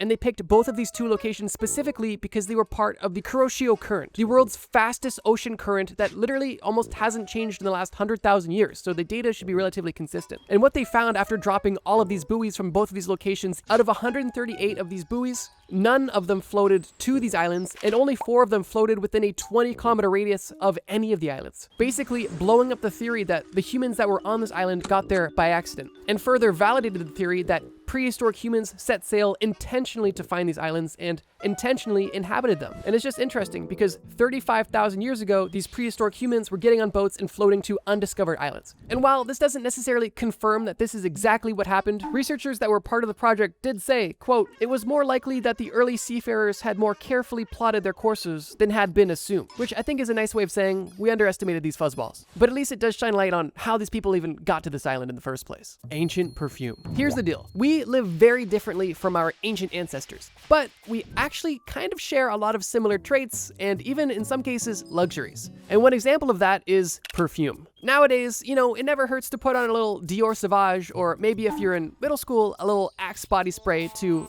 get the pheromones going. But this seemingly modern activity is actually nothing of the sort. And our ancient ancestors were no stranger to putting on a little stank for the ladies. Or the guys. Let me explain. For a very long time, it was known and understood that our ancient ancestors used perfume. There was writings, there was evidence, they knew that this was a luxury item that the rich enjoyed. But up until a certain point, there was never any evidence of it around, and there was very little hope that we would be able to ever smell ancient perfume. That was until a jar of Roman perfume was found in a Spanish villa, in an ancient burial site where Roman settlers once lived. This perfume that was found was contained in a quartz bottle, which alone was considered to be a luxury item of the time. But it doesn't end there. This quartz bottle was hidden in a dark and dry place, and it was also tightly sealed in a tar-like substance that was later revealed to be bitumen. And because of the nearly perfect conditions that this perfume was kept in, the internal contents were preserved. And this was a massive discovery into what the Romans liked to smell like. Previous to this discovery, it was pretty well known that the Romans would use olive oil and other oils and animal fats as a base of their perfumes and colognes, and obviously that they used colognes and perfumes. But with this discovery, researchers were actually able to smell for the first time ever what Roman perfume would have smelled like. Laboratory analyses of the bottle revealed that the primary scent, at least in this bottle of perfume, was patchouli. And this was kind of an amazing discovery because patchouli is a tropical plant from Southeast Asia and was likely brought to Rome through trade networks. Now, I want to reiterate that the scientists didn't just pop off the cap and smell it and, oh wow, it smells like patchouli, this smells so good. No, the internal contents were preserved but not necessarily fresh. And it took a chemical analysis to even be able to identify the patchouli's chemical signature in the mush that was in this quartz flask. But it was obviously enough to give us a very interesting insight into what the Romans used for the perfume. And it solved a pretty cool mystery that we didn't even know we wanted the answer to. Roman coins found in Japan. We've already talked about ancient Rome in this video, and we're talking about them again, because when we're talking about cool ancient history and ancient mysteries, they're worth bringing up. Now, one ancient mystery about the Roman Empire was exactly how far were their trade routes established. For example, it was known that the Roman Empire and the Han Dynasty in China knew of each other's existences, but it was kind of believed that they had no formal relationship, and their only understanding of each other kind of came through the established trade route that was basically spread across all of Eurasia, which was the very famous Silk Road. Both the Han Dynasty and the Roman Empire profited greatly from this trade route, but it still begs the question, how strong was the influence of the Roman Empire in Asia, specifically when it came to trade? And also, how far beyond the Han Dynasty did their trade go? And this mystery brings us to Japan in 2016, when a group of archaeologists were doing a dig and they found some weird little pebbles. But these weren't pebbles, these were ancient Roman coins from the 3rd and 4th century AD. These coins had Constantine the Great on them. And this discovery kind of made the mystery even bigger, because now the obvious question was, how did these coins get here? Who had these ancient Roman coins and what were they doing in Japan? Were they trading? Were they stolen? Were they a gift? Who knows? But what archaeologists were able to kind of draw from this discovery was that the ancient Romans' trade influence had roots much deeper in Asia than they initially thought. And to think that this trade route went as far as the Japanese island is pretty cool. Could you imagine being one of the archaeologists on this dig? You find it, you're very well versed in ancient Roman history, and you're like, oh my god, this is a Constantine coin, I know this. And then you go to your friends, you're like, guys, I found an artifact. You're like, oh, what'd you find? I'm like, I found ancient Roman coins. They're like, where'd you find it? And then you have to go, Japan. And then instantly everybody you're speaking to thinks that you are the dumbest person alive, only for you to then be proved as a legend for finding such a cool artifact in such a unique place. Like, imagine if your friend just went on a trip to Italy and he's like, dude, I went on an excursion and I did an archaeological dig and I found this cool ancient samurai sword. I'm sure your first thought to your friend would be, oh man, bless my friend's heart. He thought a Roman sword was a samurai sword. But then he FaceTimes you only to show you that no, he literally found a Japanese samurai sword in, the Roman Empire.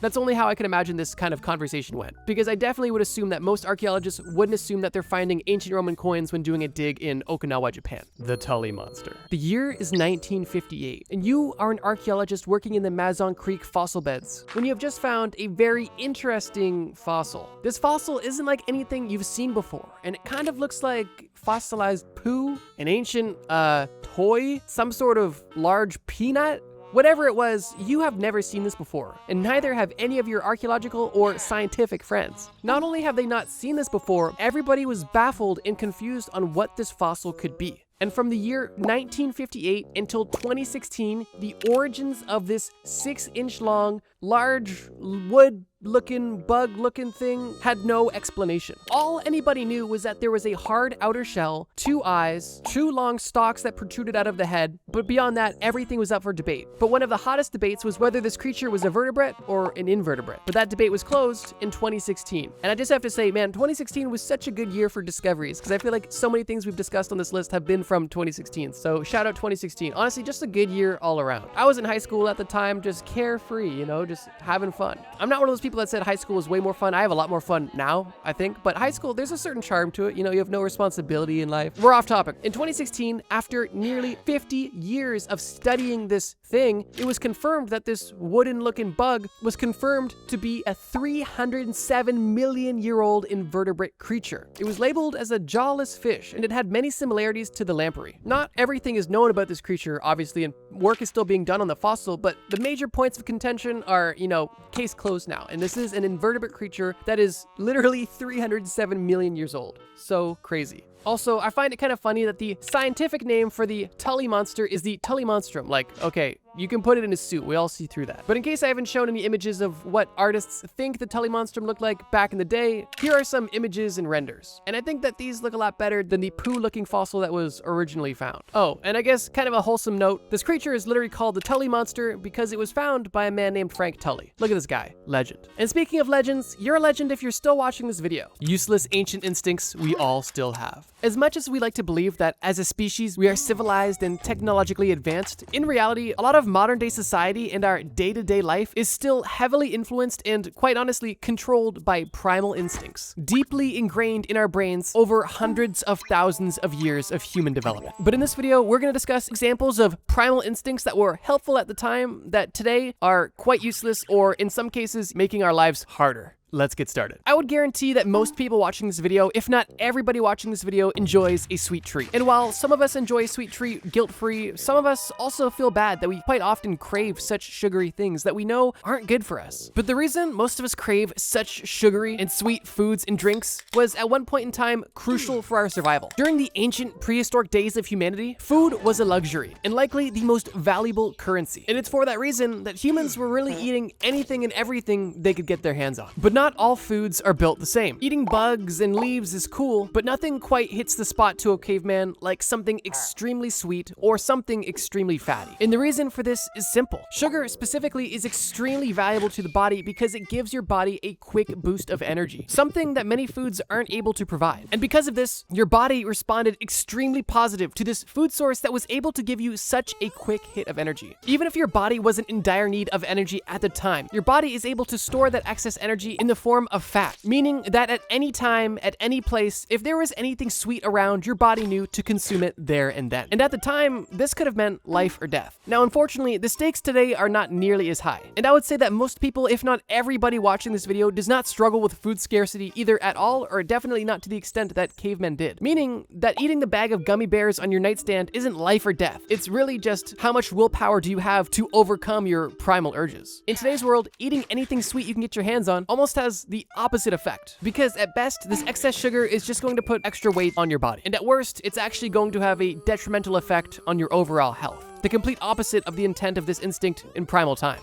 So if you ever feel bad about having low discipline when it comes to sweets, it's because a caveman hundreds of thousands of years ago realized that berries and honey give you a kick of energy that bugs, leaves, and animal fats just couldn't do. Oh, and as a quick bonus, the reason why everything in the world today is so sugary is directly related to the human instinct of craving excess sugar. Humans don't crave sugar because everything in the modern diet is full of sugar, because these companies realized long ago that humans fundamentally crave sugar. And if these food companies could provide it to you, you are very unlikely to say no. And that's another trend you'll notice in this video. Not only are your instincts personally working against yourself, but other entities are using your instincts against you for profit, which is kind of dystopian. Another more dystopian part of modern day life is the fact that even though we are living in the best time ever to exist as a human, we likely deal with the most issues ever. And this is because humans have a deeply ingrained negative bias, which, like you guessed, in primal times served a crucial purpose in our survival. But in the modern day, in a world world full of complexity, it only makes our life that was supposed to be easier much harder. I would argue that most people understand that they should be grateful for everything they have in their life. But realistically, gratitude is something you kind of have to remind yourself to have and do. And this is because your mind isn't naturally programmed to be like, oh, this is so great, this is awesome. No, your mind is actually programmed for the opposite. The ancient primal world was filled with real immediate dangers, natural disasters, predators, other tribes, famine, and so forth. You and your loved ones' lives were consistently under attack. And because of this, the best way to survive in a world where everything could and would kill you is to be aware of those things and to primarily focus on the negative or dangerous aspects of life, which at the time was a lot more common than anything else. And while this bias as a caveman was extremely crucial, in the modern day where almost none of these threats exist, we are still dealing with the consequences of this bias. Just think about it. If there was two cavemen in prehistoric times, one who went on a walk and saw, oh, there's a dangerous thing, I'm not gonna go there. Oh, I stepped on something sharp, this place could be dangerous. I'm gonna go home and remember this and just,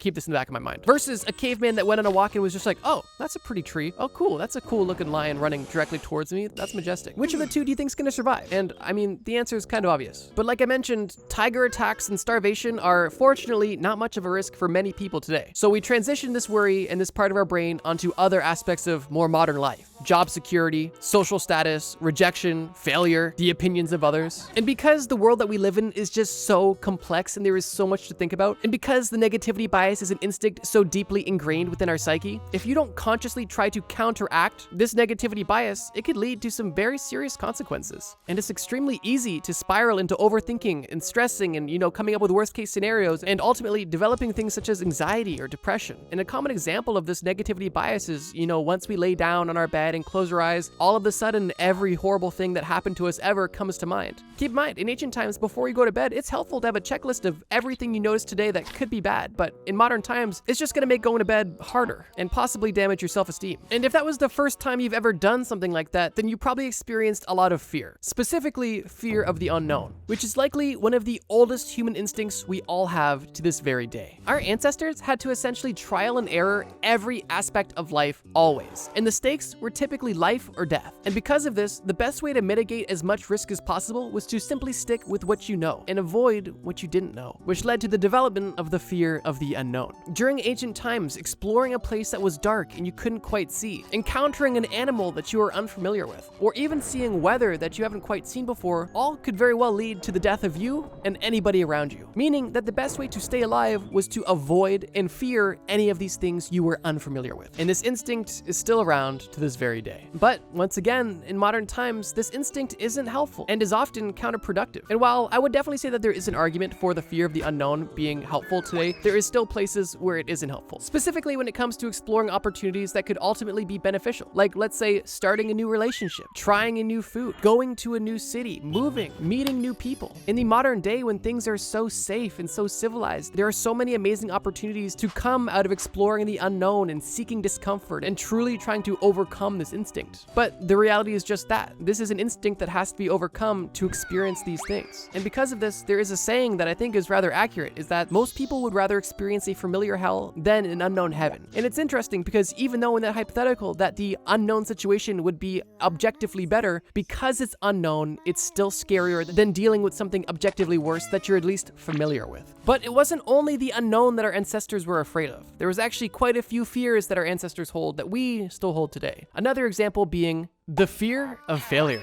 Now, once again, there is instances where this fear is still helpful in the modern day, but as a whole, the exaggerated fear of failure is more detrimental to people than it is helpful. In ancient times, goals were simple and immediate. If you were on a hunt, your goal was to secure an animal. If you're looking to reproduce, your goal is to secure a mate. If you're looking for shelter, your goal is to find a warm and comfortable place. And in all of these instances, if you failed to meet your goal, your life or your bloodline was done. And those stakes are pretty high. And over hundreds of thousands of years of development, our brain began to realize that if we really want something, we cannot accept failure as an option. And while in the modern day, many of our goals are not life or death at all, a lot of people still act like them. Doing worse on an assignment than you anticipated, not getting the promotion you wanted, having an application denied for almost anything. All of these things are uncomfortable and upsetting, but in most cases, they are not life or death. Although some people still act like they are, but it is so ingrained in our being to have that exaggerated fear fear of failing that typically only holds us back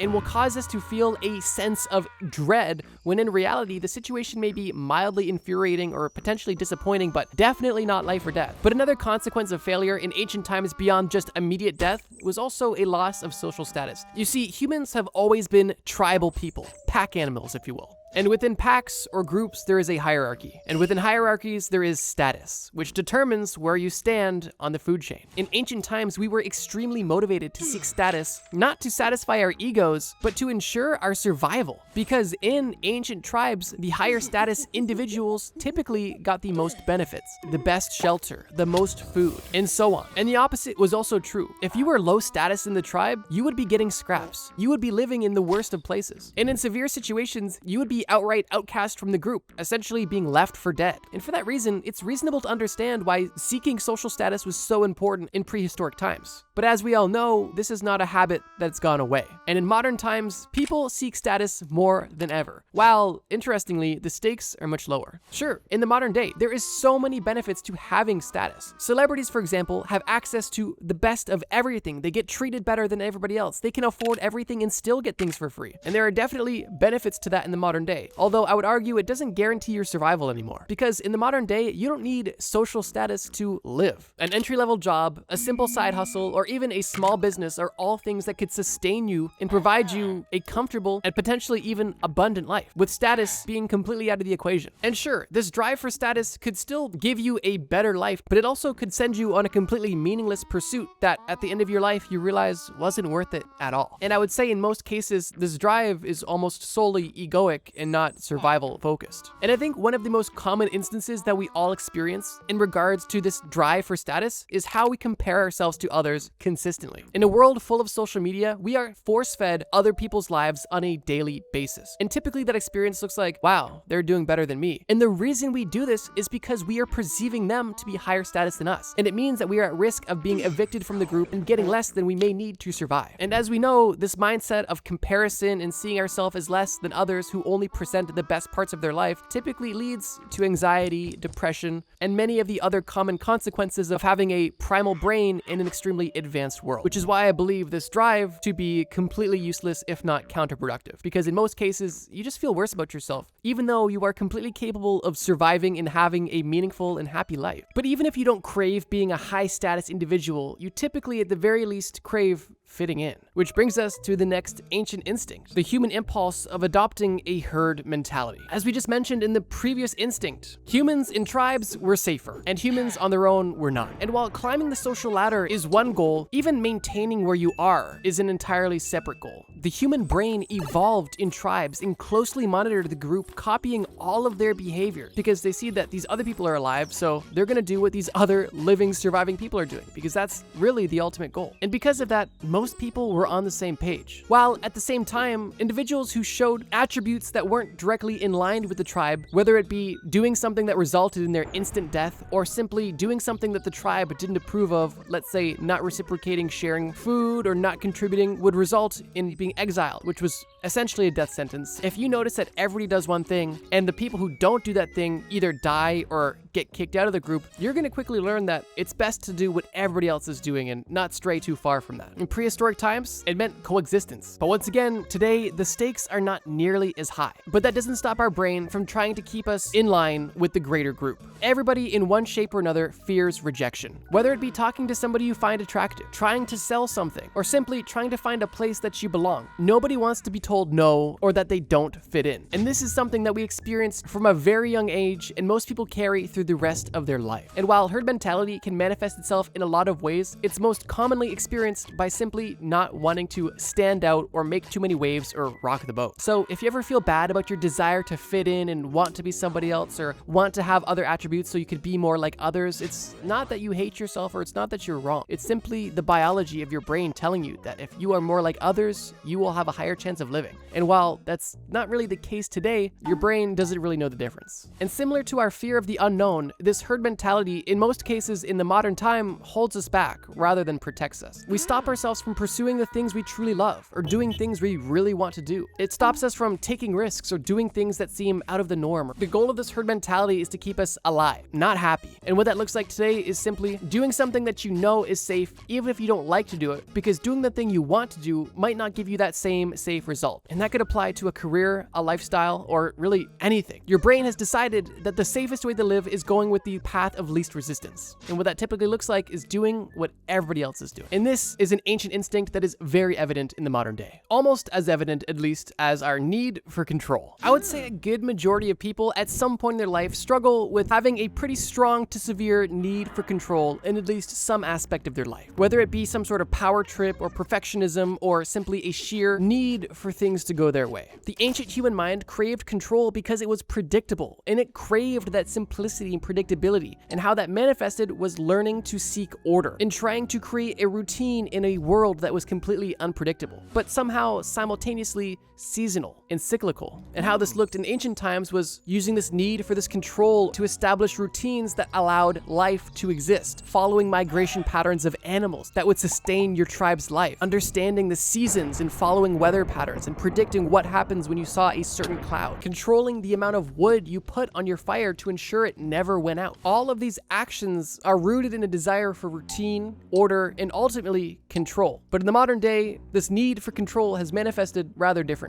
And the biggest way that our need for control hinders us in the modern day is by people trying to control factors that are out of their control. And this need that people feel that ultimately leads them to have extreme stress and anxiety about certain situations. In ancient times, the only thing we could control was our actions, and our need for control was based in our actionable pursuit of living. But in the modern day, with infinite information at our fingertips in a world that is more complex than our brain could ever perceive, this need for control oversteps its usefulness and becomes a hindrance, whether it be just being socially unlikable because you are too bossy, or being unable to enjoy something because it is not to your exact liking, or spending your free time worrying about something that you have no control over simply because you desire it going a certain way. And these negative feelings associated with feeling out of control leads to a negative spiral, because if you feel out of control, you feel weak, you feel less. And it's through these negative emotions that our brain develops pattern recognition, so it knows exactly what to avoid, so it cannot feel bad, so it cannot die. And this brings us to the final instinct on this list. Looking for patterns that are basically not there. This instinct comes from our brain's natural desire to want to make sense of this world we live in. And in prehistoric times, spotting a pattern could make the difference between your existence and your very quick non-existence. If you notice that every time you eat a certain red berry, you throw it violently, you'll probably begin to avoid that. If you notice a pattern of everybody who wrestles with a tiger turning into red jelly, you're not going to wrestle with tigers. And from these examples, we can see the obvious advantage of pattern recognition. It's our brain's quick and easy way to quickly evaluate a situation and whether it should be avoided or pursued. And pattern recognition works both ways. Similar to our sugar craving we mentioned at the beginning of the video, if we see something that we know is sweet, we are going to be motivated to get to it. And on the same token, we may be hesitant to get this honey because we know that while the honey is sweet, the bees are plentiful and they are stinging. In the modern day, pattern recognition is definitely not life or death, but it is an extremely important part of our everyday lives. And this ability to recognize patterns allows us to maintain a lot of free mental bandwidth, because if every time we approached a certain situation we had to reevaluate it from scratch, well, you would be thinking consistently. But if you have a kind of mental catalog of things you could quickly reference every time you see something you've seen before, your mind is able to streamline the process of thinking, which is something your brain's always trying to do. But here's the thing, even though pattern recognition in the modern day can and is extremely helpful in some cases, much like the others we've discussed that are helpful, they typically overstay their welcome and overstep and can be very detrimental. And how pattern recognition typically oversteps in the modern day is by causing us to misinterpret events without context, overthink situations that are not as deep as we think, or jump to conclusions that are not there. And the reason why we do all of these things is because our mind is consistently trying to understand things. So if we have a little bit of context around something, our brain is going to try as hard as possible to try to categorize the unknown with something we know, which is most often seen when people are generalizing things, whether it be about ideas or even people. Our brain wants to seek a pattern so it can reassure itself it knows what's going on here. In ancient times, if you saw an animal with pointy teeth, you didn't need any more context about it. But in modern times, you can see a person with tattoos and go, wow, this is a bad, scary person, I'm gonna avoid them. When in reality, the fact that somebody may or may not have tattoos means absolutely nothing about their character and who this person may be. But our ancient brain that we possess wants to keep us safe and wants to generalize as much as possible, to quickly process information and to conserve as much energy as possible. And that wasn't a knock at people with tattoos. I have tattoos myself, they're just under my red shirt. But it's an old-timey stereotype that I thought would make sense. And by this point of the video, you've probably already begun to recognize some patterns yourself. One pattern is that all of the entries on this list are actually intertwined and typically work off of each other to help your brain do its best to understand things quickly and survive. But another pattern I want to suggest is that our brain is just doing the best it can. It's obvious that our brain has evolved to be as beneficial as possible, and our brain has done an extremely good job of developing an operating system that is optimized to keep us alive in the prehistoric world. However, while we have had a brain that has had hundreds and thousands of years to develop to a certain style of life, over the last few thousand years, our civilization has developed rapidly at a pace that our brain is simply not able to catch up to, which has landed us in the situation that we are in now. We are living in an extremely advanced society using powerful hardware that have a outdated operating system, and we're just trying to make it all work. But the bright side is this: while our brain still has instincts within it that are no longer helpful and sometimes hurtful to us, we still have the power and ability to overcome these ancient instincts. With awareness, focus, and intention, you can consciously make an effort to begin to personally reprogram your brain to be more suited to live in the modern day. And these are things that we've already began to do, whether it be consciously or unconsciously. And at the end of the day, our brain is our friend, and our instincts are trying their best to keep us alive. The world we live in is just a little bit different than what our brain is used to. So we've got to kind of update the software on our own, but that's kind of just part of the journey. So if you've been struggling with any of these things that I've talked about in this video, whether it be a craving for sugar, trying to fit in, feeling bad about other people being higher status than you, or craving control, realize that you're not broken and you're not wrong. You're simply experiencing the ancient programming that your brain has developed over hundreds of thousands of years of existence. But understand that this doesn't define you and that you can have a conscious impact on how your brain operates moving forward with enough intention and effort. Crazy mistakes that changed history forever.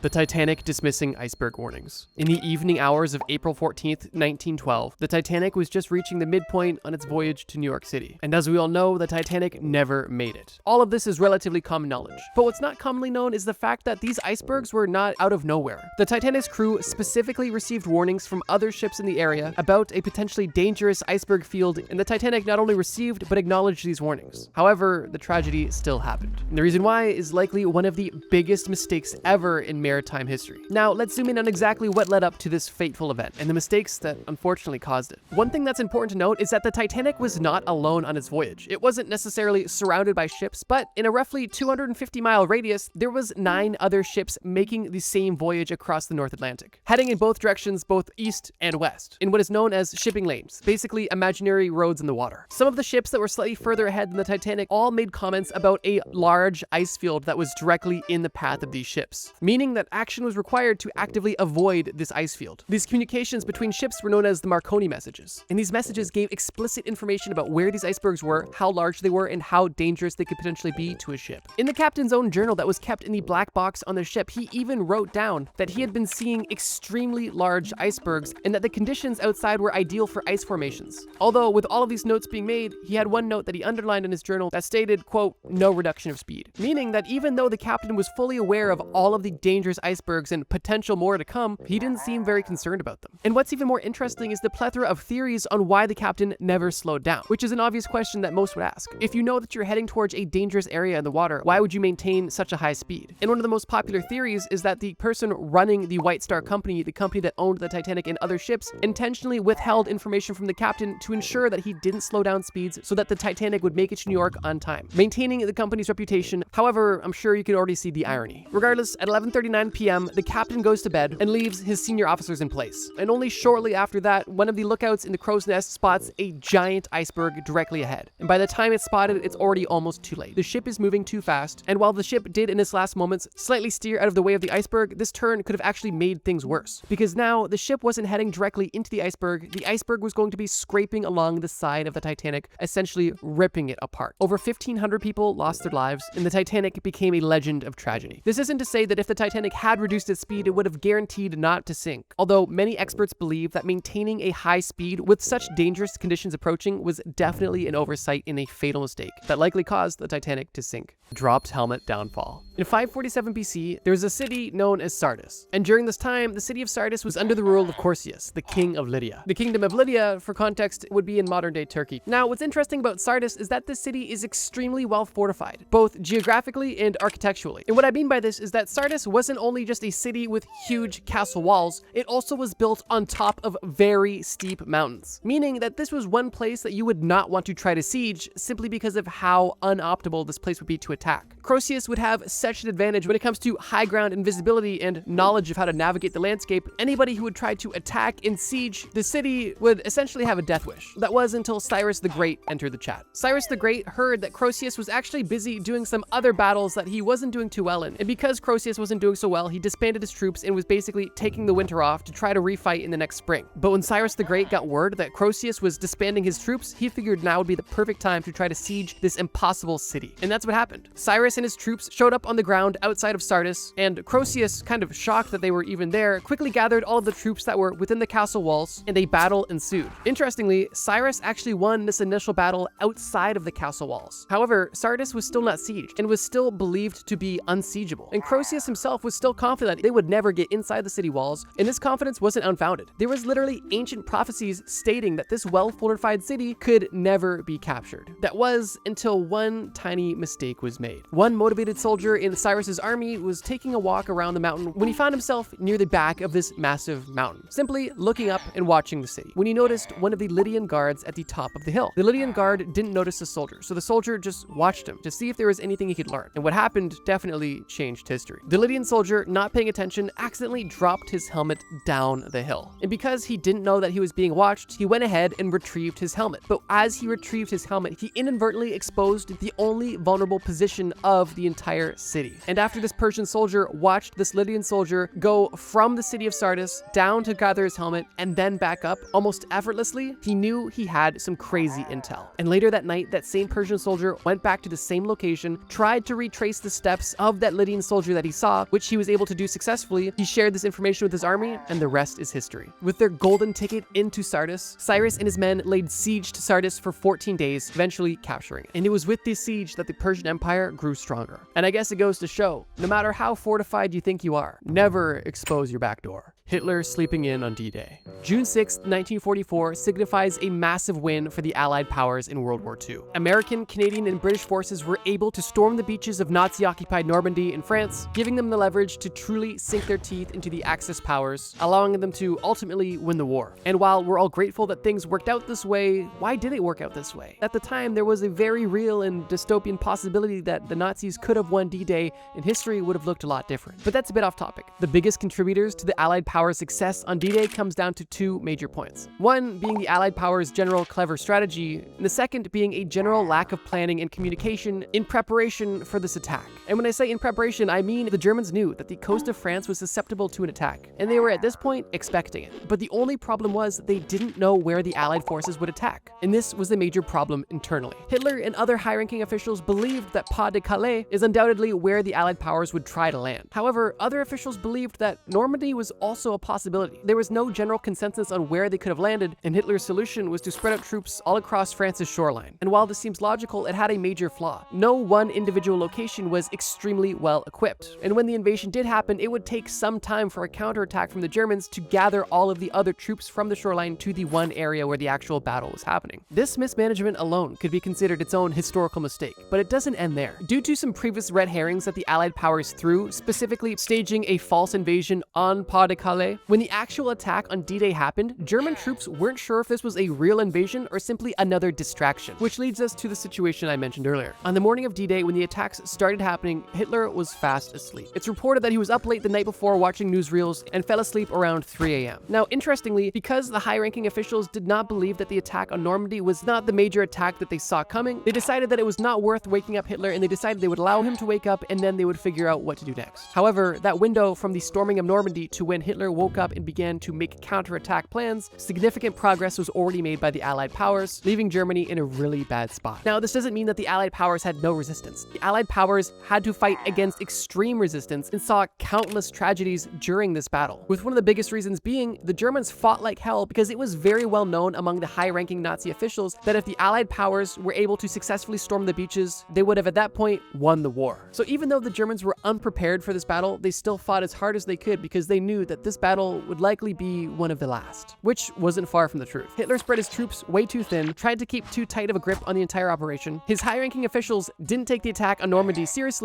and didn't wake him up, and for that reason, Hitler slept in until 10 a.m., 3.5 hours after the massive naval and aerial bombardment started to take place on French soil. And I think it's important to note that while this was a mistake on Hitler's part, this mistake gave the Allied powers a lot of leverage, and the impact this had on history was net positive, so sometimes mistakes can be good, if they're made by bad people. This video in total could have been 10 hours long with all of the insane historical mistakes, and while I can't make a 10-hour long video, I can make this video, and if you guys really like this video, I can make a part 2. So if you guys are interested in seeing even more, please let me know in the comments below by either commenting part 2 or even just leaving a like. Your guys' support always means a lot, and if you're new here, feel free to subscribe. We post every Friday. Let's move on. The Trojan horse. Right off the bat, I'm going to say there's definitely a lot of skepticism surrounding the entire Trojan War situation. At this point, archaeologists and historians are pretty certain that the Trojan Wars, happened, although there is a lot of legend and myth surrounding the entire situation, specifically demigods and divine intervention and things like that. Another very popular possible myth is the Trojan horse situation. And while it's not exactly proven to be true, it also hasn't been proven to be false either. So keeping that in mind, I'm going to tell the story as there is real historical roots, and the story is still rather compelling and interesting. So as the story goes, during the Trojan Wars, the Greeks came up with a very interesting method of attacking the city of Troy from the inside. That method involved a large wooden horse. Now, some versions of the story claim that the Greeks actually gifted the horse to the Trojans as a peace offering, saying, hey, we don't want any problems. Here you go. You can have this horse. But another version of the story that I think is more plausible, assuming the situation is real, is the fact that the Greeks were extremely deceptive with how they delivered this horse. Some versions of the story claim that the Greeks intentionally left the horse near the city of Troy and made it seem like they spent so much time on it, but then at the last minute abandoned it for mysterious reasons. Information was given to the Trojan authorities saying that the Greeks were building this horse as an offering to the god Athena, and because the Trojans didn't want the Greeks to have any sort of divine superiority, they decided they would steal the horse and offer it to Athena themselves, then getting the preference from the gods. Both stories are right out there, but I do believe that them stealing it for their own gain is a lot more likely than them accepting a massive questionable gift from their enemy at the time. Regardless, once this wooden horse was within Trojan walls, the hidden Greek soldiers inside waited until nightfall, slowly and quietly exited the horse and began killing the guards. They then opened the gates into Troy and allowed all hell to break loose. And while I'm keeping this one a bit short simply because there is very murky facts associated with it, the city of Troy did exist, it did fall, and the Trojan Wars were a thing, the exact details on the ongoings are interesting. And while the story of the Trojan horse is more or less at this point considered legend with possible historical roots, it's definitely not confirmed. And while it's hard to say that that situation that maybe didn't happen changed history forever, I still think it was worth mentioning, because whether the situation happened or not, we still learned a valuable lesson from this legend.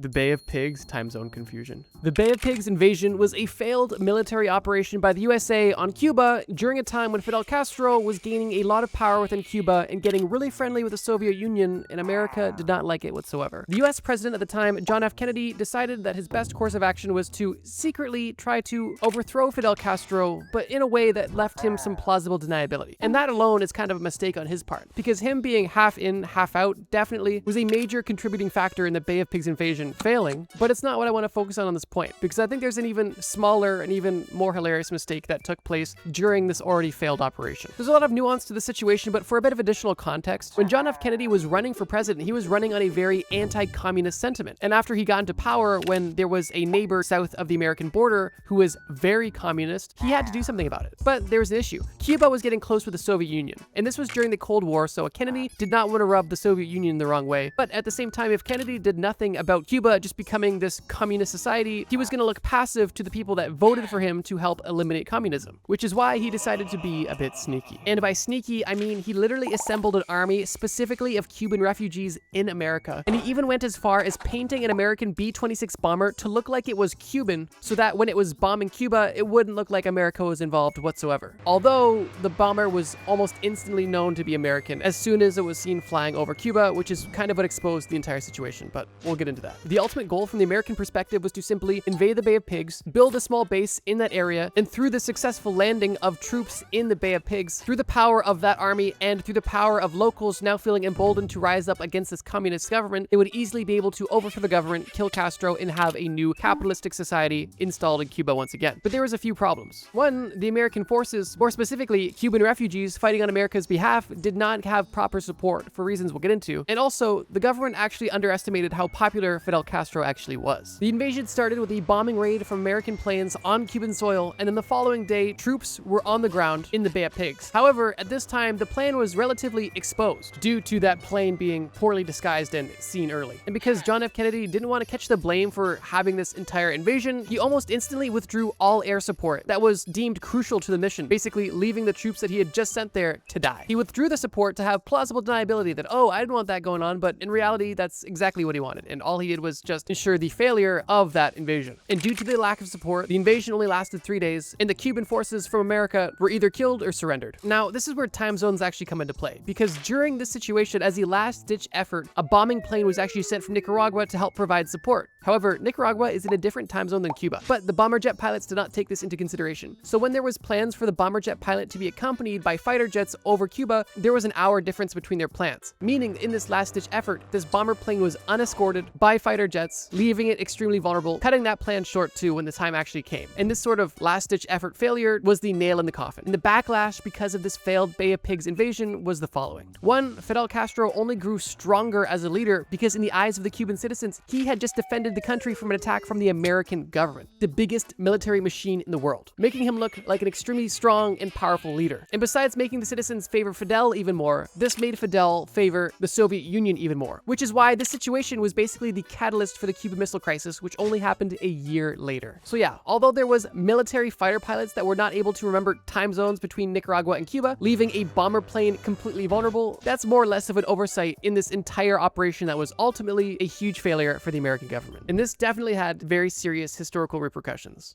NASA ignoring Challenger warnings. In 1986, the space shuttle known as Challenger was set for an amazing mission. The shuttle had 7 bright astronauts on board, and this crew was ready for takeoff. And on 11:39 a.m., just off the coast of Florida, the Challenger spaceship took off. Things looked relatively normal until just over a minute after the launch took place, the situation turned catastrophic. The space shuttle broke apart and disintegrated 14 kilometers in the air, leaving all 7 of the astronauts dead. This failed launch was a national tragedy. However, it could have been easily prevented. You see, after this devastating launch, a huge investigation was underway, and what they eventually ended up finding was that the cause of this entire explosion was the shuttle's rubber O-rings, which may seem like a non-crucial component, but in this case, these components were extremely crucial because they actually sealed the rocket boosters. And if you don't have sealed boosters, then hot gases can escape, and having hot gases right next to massive fuel tanks is a recipe for disaster. And unfortunately, that's exactly what happened. Now, obviously, hindsight is always 20/20, and if they had that information previously, they could have prevented it, but they did have this information. Months before the launch, one of the engineers on the project, Roger Boyce-Jolly, along with other engineers, both repeatedly warned NASA that the O-rings on the boosters may not function properly in low temperatures. But these weren't just verbal warnings. Boyce-Jolly even submitted a formal, detailed memo emphasizing the serious concerns and the potential deadly consequences. And even though numerous engineers warned about a potential fatal flaw with this launch, NASA ignored all of the warnings. Obviously, the mistake in question. But it doesn't end there, because once it was clear that NASA was not taking these concerns seriously, a group of individuals formed, making it their mission to stop this launch for the safety of the astronauts, although they didn't have the authority or support to actually prevent the launch from happening. And despite NASA being aware of the potential flaw, the launch still took place, and the world lost 7 astronauts, and NASA lost a lot of trust. One of the most devastating parts of this entire situation is that NASA knew that the specific failure of this O-ring would only be triggered by a cold environment. And even with this information, they decided to launch the rocket in January, which in Florida isn't typically that cold, but this day that it launched was particularly cold, and even still, with both of these factors, they still continued to launch on that day. When doing research for this section, I actually watched a video by Free Documentary on YouTube that has a full 50-minute breakdown on why this entire situation happened. And while I totally recommend going and watching that, and I'll even link that in the description, I wanted to quickly highlight the comments, because there was a lot of people commenting on this video that had personal experiences that were honestly heartbreaking. One of which comes from Leslie, where she states that her father was actually one of the engineers who tried to stop the launch. However, because him and other engineers weren't able to prevent the launch, when the eventual launch ended up happening and taking the lives of 7 astronauts, her father, as well as other engineers, became severely depressed simply because they felt they had failed the astronauts and even had a hand in killing the astronauts because they were unable to prevent the launch, which is truly terrible. Obviously, they were not responsible for the deaths whatsoever and actively tried to prevent them. However, NASA was unwilling to take their advice. The Chernobyl disaster. The story of Chernobyl is one that we are all likely familiar with at this point in time, but it cannot be understated how much of an impact this tragedy had not only on innocent civilians, but also on the outlook on nuclear power for decades to come. Ironically, the Chernobyl disaster took place once again in 1986. Not a good year for global tragedies. And while this situation was different, it did have some overlap, specifically with the fact that this disaster too could have been easily avoided with simple safety regulations. The Chernobyl power plant was one of the most advanced in the entire country. Specifically, Reactor 4, the reactor that exploded, was the newest, only being made 3 years before the disaster. On the day of the tragedy, a safety test was supposed to be carried out by the day crew during their shift. However, they did not carry out the safety test during the day, so the night crew had to take over. This doesn't seem like a big deal until you understand that the night crew was not nearly as trained as the day crew, and they were not supposed to be doing safety tests. However, in this case, they did. They had minimal time to actually prepare for how this was going to happen, or how to properly deal with any sort of adversity in case something went wrong. And on top of their poor training and lack of experience, the Soviet Union was also very secretive about this technology in general. So even the people that were experienced in the situation were not fully in the loop with how everything was even operating to begin with. However, the night crew went about doing the safety test, and this safety test is exactly what resulted in the explosion of Reactor 4.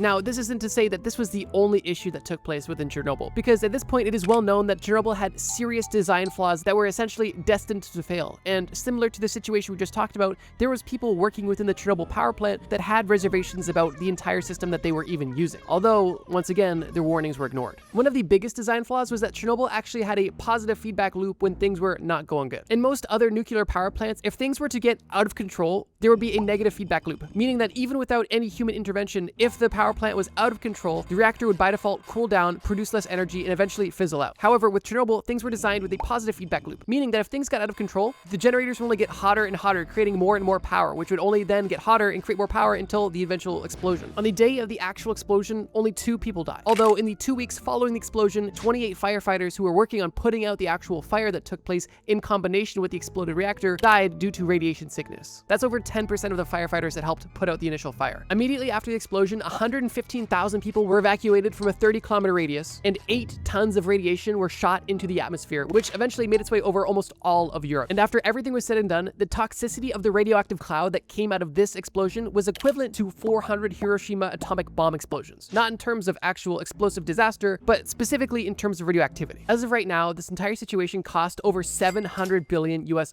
and today the cleanup is still going on, and the total cleanup for the Chernobyl situation is expected to be completed in 2065, almost 80 years after the initial explosion. The accidental discovery of penicillin. Yep, you've heard me right. This video has been relatively dark, so I figured for the last entry on this list, I'd leave it on a positive note. In 1928, Scottish physician Alexander Fleming was studying a specific bacterial culture, and during this study, he decided that he would leave his culture plate out on his workbench over the weekend. That's not so odd, but what was odd was the fact that when he came back on Monday morning to check on this bacteria culture he had left out, he had noticed that there was mold growing on the plate. Now, initially, having mold growing on your bacteria culture means that the sample is just worthless and you have to start again. But he noticed something interesting. The bacteria that was surrounding this mold was destroyed and didn't exist anymore. And this gave him an interesting idea. He began to continue tests to see how powerful this mold could be when it comes to neutralizing and destroying bacteria. And it was this observation that eventually led to penicillin, the world's true first antibiotic, which at this point has saved millions upon millions of lives. The mold is known as Penicillium notatum, and that little bit of mold just magically appearing on Fleming's culture plate undoubtedly had a massive impact on history forever. And just goes to show, sometimes something you perceive as negative actually ends up being the best thing that could possibly happen to you. And just imagine what could have happened if Alexander wasn't feeling so inquisitive this day and just decided to angrily throw out this culture plate because it wasn't to his liking and had mold on it. History is truly wild.